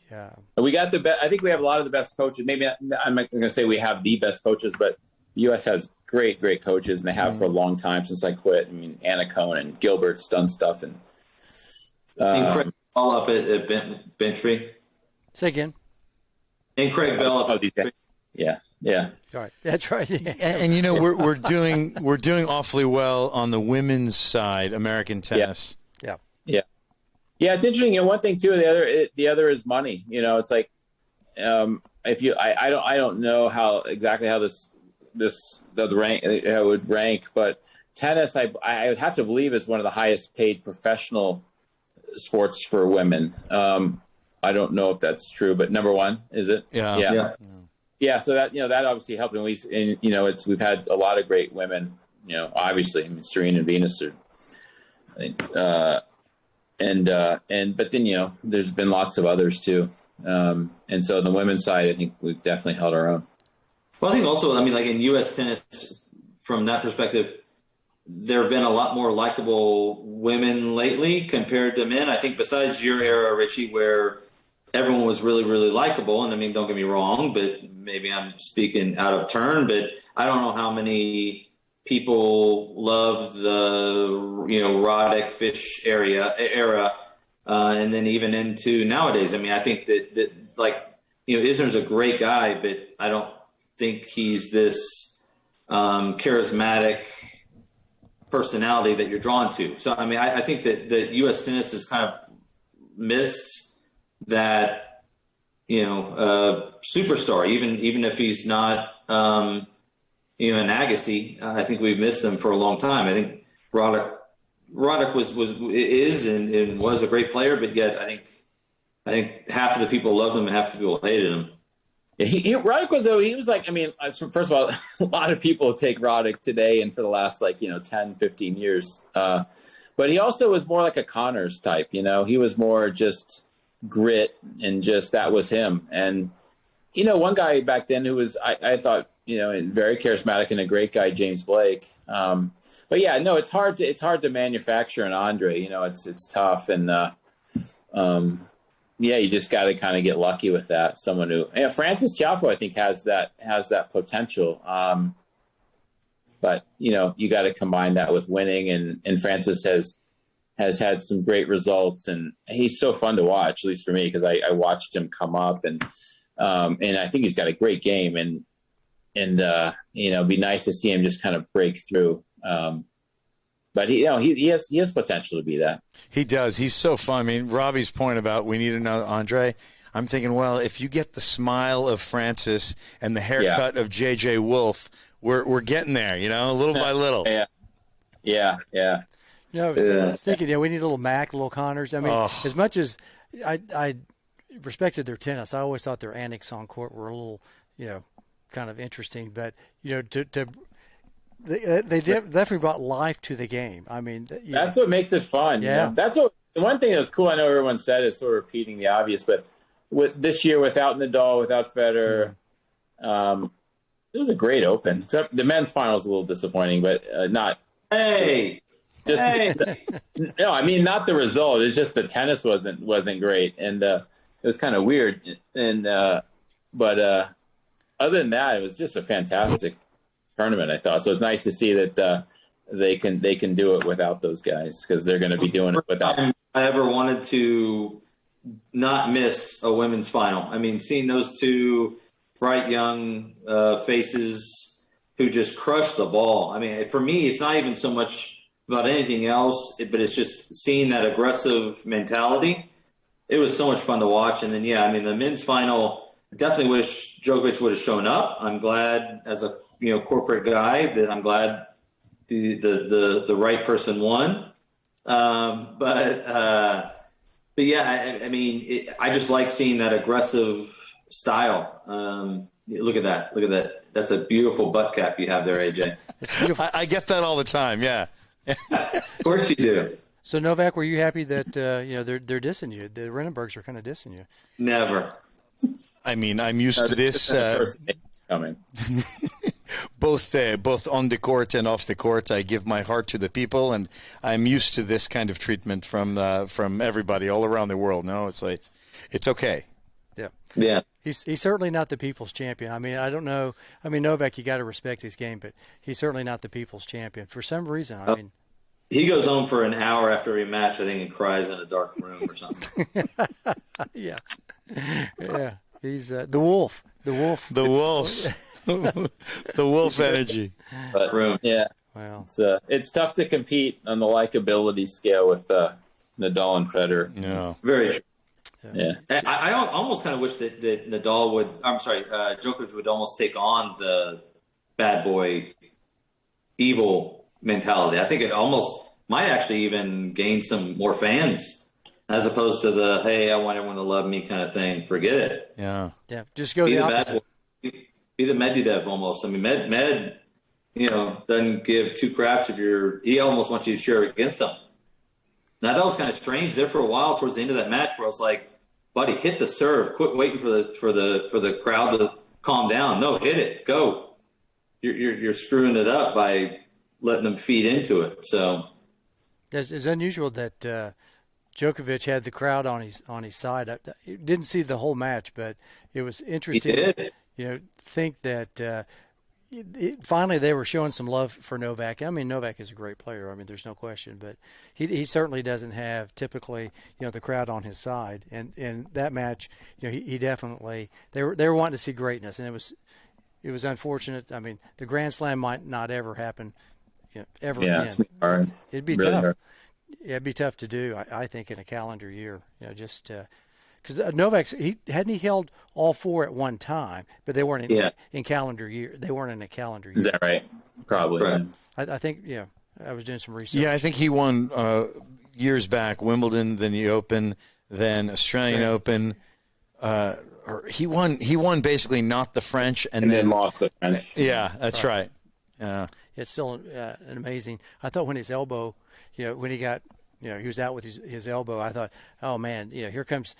I'm a Fed fan. Everybody knows I like the King, and I wanted him to win like 35 Grand Slam titles. It's not going to happen probably, but I thought, all right, now Novak's gone. There's no way he's coming back. And did that sucker come back and start playing better? Oh, he is so stoic and competitive and stronger under adverse conditions. He's crazy, amazing. And I know you said that maybe nobody will ever win the Slam. Yeah. That son of a bitch might win all four next year too, or get close. He could. Yeah, he could. But I can see one of these guys. I can see Med. I mean, I guess he'll struggle on the clay. Yeah. But I mean, I could see one of these guys, Tsitsipas, getting on a streak where who knows? I mean, I could see a situation in which someone could do it. Yeah. I could see it happening. And I mean, I don't know. It was weird. I almost thought Djokovic, I don't know if he looked sick or what, because I mean, it just didn't look like, the Djokovic that we've all watched over the years, very almost kind of a la Lendl, in which almost robotic. It didn't look like him to me. I expected him to maybe lose a set or go down a set or two, then go to the restroom with something really good to drink in the black bag and come back banging. But he just never did. It never really happened. And part of that is your boy Daniil served incredibly. He did. No, I mean, I really like his game. I mean, not just because he's swinging the company stick. Yeah. I really do. I think that, watching him and how he performs and how aggressive he is on returns and just slapping the ball around. I mean, it's solid. So good. Well, gentlemen, what a night, huh? we ought to. Well, I know it's way past East Coast. It's pretty late for Richie. So we love and respect that you spent this time with us. And what gracious, humble, and humorous brothers you are. You guys are so great. Thank you both. Oh, thank you guys. Yeah, appreciate it. Thanks a lot, guys. I'll find that scorecard and I'll relay the Masters scores. We'll take a picture and then we'll put it on our At the Net. We definitely will, fellas. He'll make a post of it also too on. Make a little vignette or something like that. We might have to have a little Masters music or Jim Nance saying something, and then you have Richie holding the scorecard or something. So, excellent. Give us one last. What's the Ravens' chief score is before you go? It's over. They at 36-35 Ravens or 35-34, something like that. Oh wow. Okay. And they gave one away in week 1, so they needed to dig out of the hole against Kansas City. So they got lucky tonight. So are you a fan of the Washington football team? Well, a lot of people are sort of transplants here. I've not gotten too into them. I watch them and but it's kind of been a little bit disappointing. They've lost a lot of their fan base, or so it seems. I mean, but whatever. Everyone knows that they're stuff here. But Baltimore is really fun to watch, and Lamar Jackson's just pretty good. He's incredible. So I've just become sort of a fan of them lately. But I sort of blow with the win in football. I don't really care. Texans? You guys watch the Texans? Are you? Yeah, I do. But I mean, if the Oilers were still around, that was my team, and there we go. But yeah, no, I always pull for anything Houston, but I just don't have. For some reason, even when I was a kid, I remember very young. The Minnesota Vikings are playing a Super Bowl, and they're staying at a hotel near where we grew up. And I remember ever since then, I liked the Minnesota Vikings, but I don't know. They kind of are every year. They show signs, but nothing that's. They disappoint more than they lift you up. So no, I don't really have a football team, to be honest, that I am truly religious about. Yeah, but I love the Astros. We'll always love the Astros, even if they cheat or not. Everyone's cheating. And then I love the Rockets. But for me, you guys can guess it. Football, I don't like. If the Oilers are around, I love the Oilers. Yeah. But I moved my football heart to Miami. The Dolphins. And they're terrible. They got a 0 today. They did? I think they played Buffalo. I think it was like 35-0 or something like that. They got some problems, but what a great stadium to watch them in. Yeah, there's that Miami. That Hard Rock. Yeah, Miami again. He's back to Miami. I think he's going to be moving there someday. He is. Right. Sweetie, get the car packed. Load the wagon up. Here we go. Going to Miami. What's going on here? Unbelievable. Wow. I loved the Oilers back in the day with Bum Phillips and Earl Campbell. Oh man, that was That was they were Warren Moon. They did. Yep. What was it? What was it? They were almost one of the first to do the no huddle. It was the oh my gosh, what the heck was it called, Richie? Hurry up. The hurry up, but no, run and shoot. Oh yeah. Oh, they said that's right, run and shoot. Yeah. Exactly. Dan Pastorini. Yeah. Yeah. There you go. All right. There he is right there. He's got his PJs on. He's ready for bed. Ready for sleep. Ready for sleep. So we better let you guys, speaking of sleep, let you guys go. But it's been very enjoyable. Thank you all for, invading our spaces. Definitely. Guys, stay in touch. Robbie, I look forward to seeing you next time you're in Dallas. Richie, all the best. Big respect. Yeah, thank you. It was really fun. All right. Thanks a lot, guys. I'll talk to you soon. Thank you all.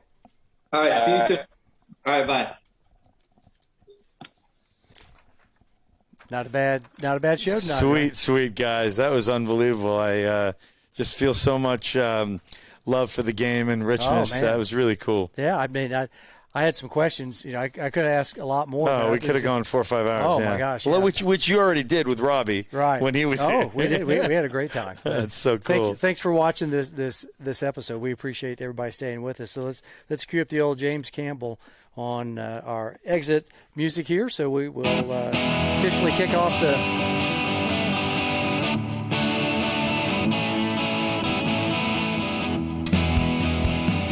right, everybody. Thanks for listening to Season 1, Episode 94 of At the Net Podcast. Join us next week as we'll be talking with fellow USPTA tennis professional, National Board member Mark Faber. He's so famous, he has a college named after him. He does. Faber College. Faber College. Also, join us on Wednesday night. We talk a little tennis shorts. Let's do it. Tennis shorts Wednesday night. We do. And Instagram.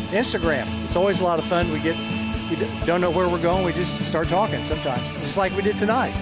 We had a great time. So we always talk two legs of the short, right? Because there's two legs. You got one leg. Two legs, two pockets, two questions, and we get to find out what's in Craig Bell's tennis shorts. Wednesday night, Instagram, 8 Central, 9 Eastern. It's a big deal. It's a big deal. And lastly, be sure to like and follow us on Facebook, YouTube, Instagram, and our other social media outlets. Plus, tell a friend or friends, because we want them to be net heads as well, right? That's right. So, and if you'd like to have a nice hat, lid, DM us. We'll send you a little something. Well, we got a couple of these around. Yeah, we got new swags, either hat or bags too. Bags too. We got some new At the Net podcast bags, so we can make that happen. So. Really appreciate the Redenberg brothers once again, the first brothers of tennis, other than the Gullickson brothers. The Redenberg brothers did a pretty good job tonight. They were hilarious. That was really fun for me. Well, everybody, that's the tennis news as it seems to us. Good night, everybody, from Dallas, Texas.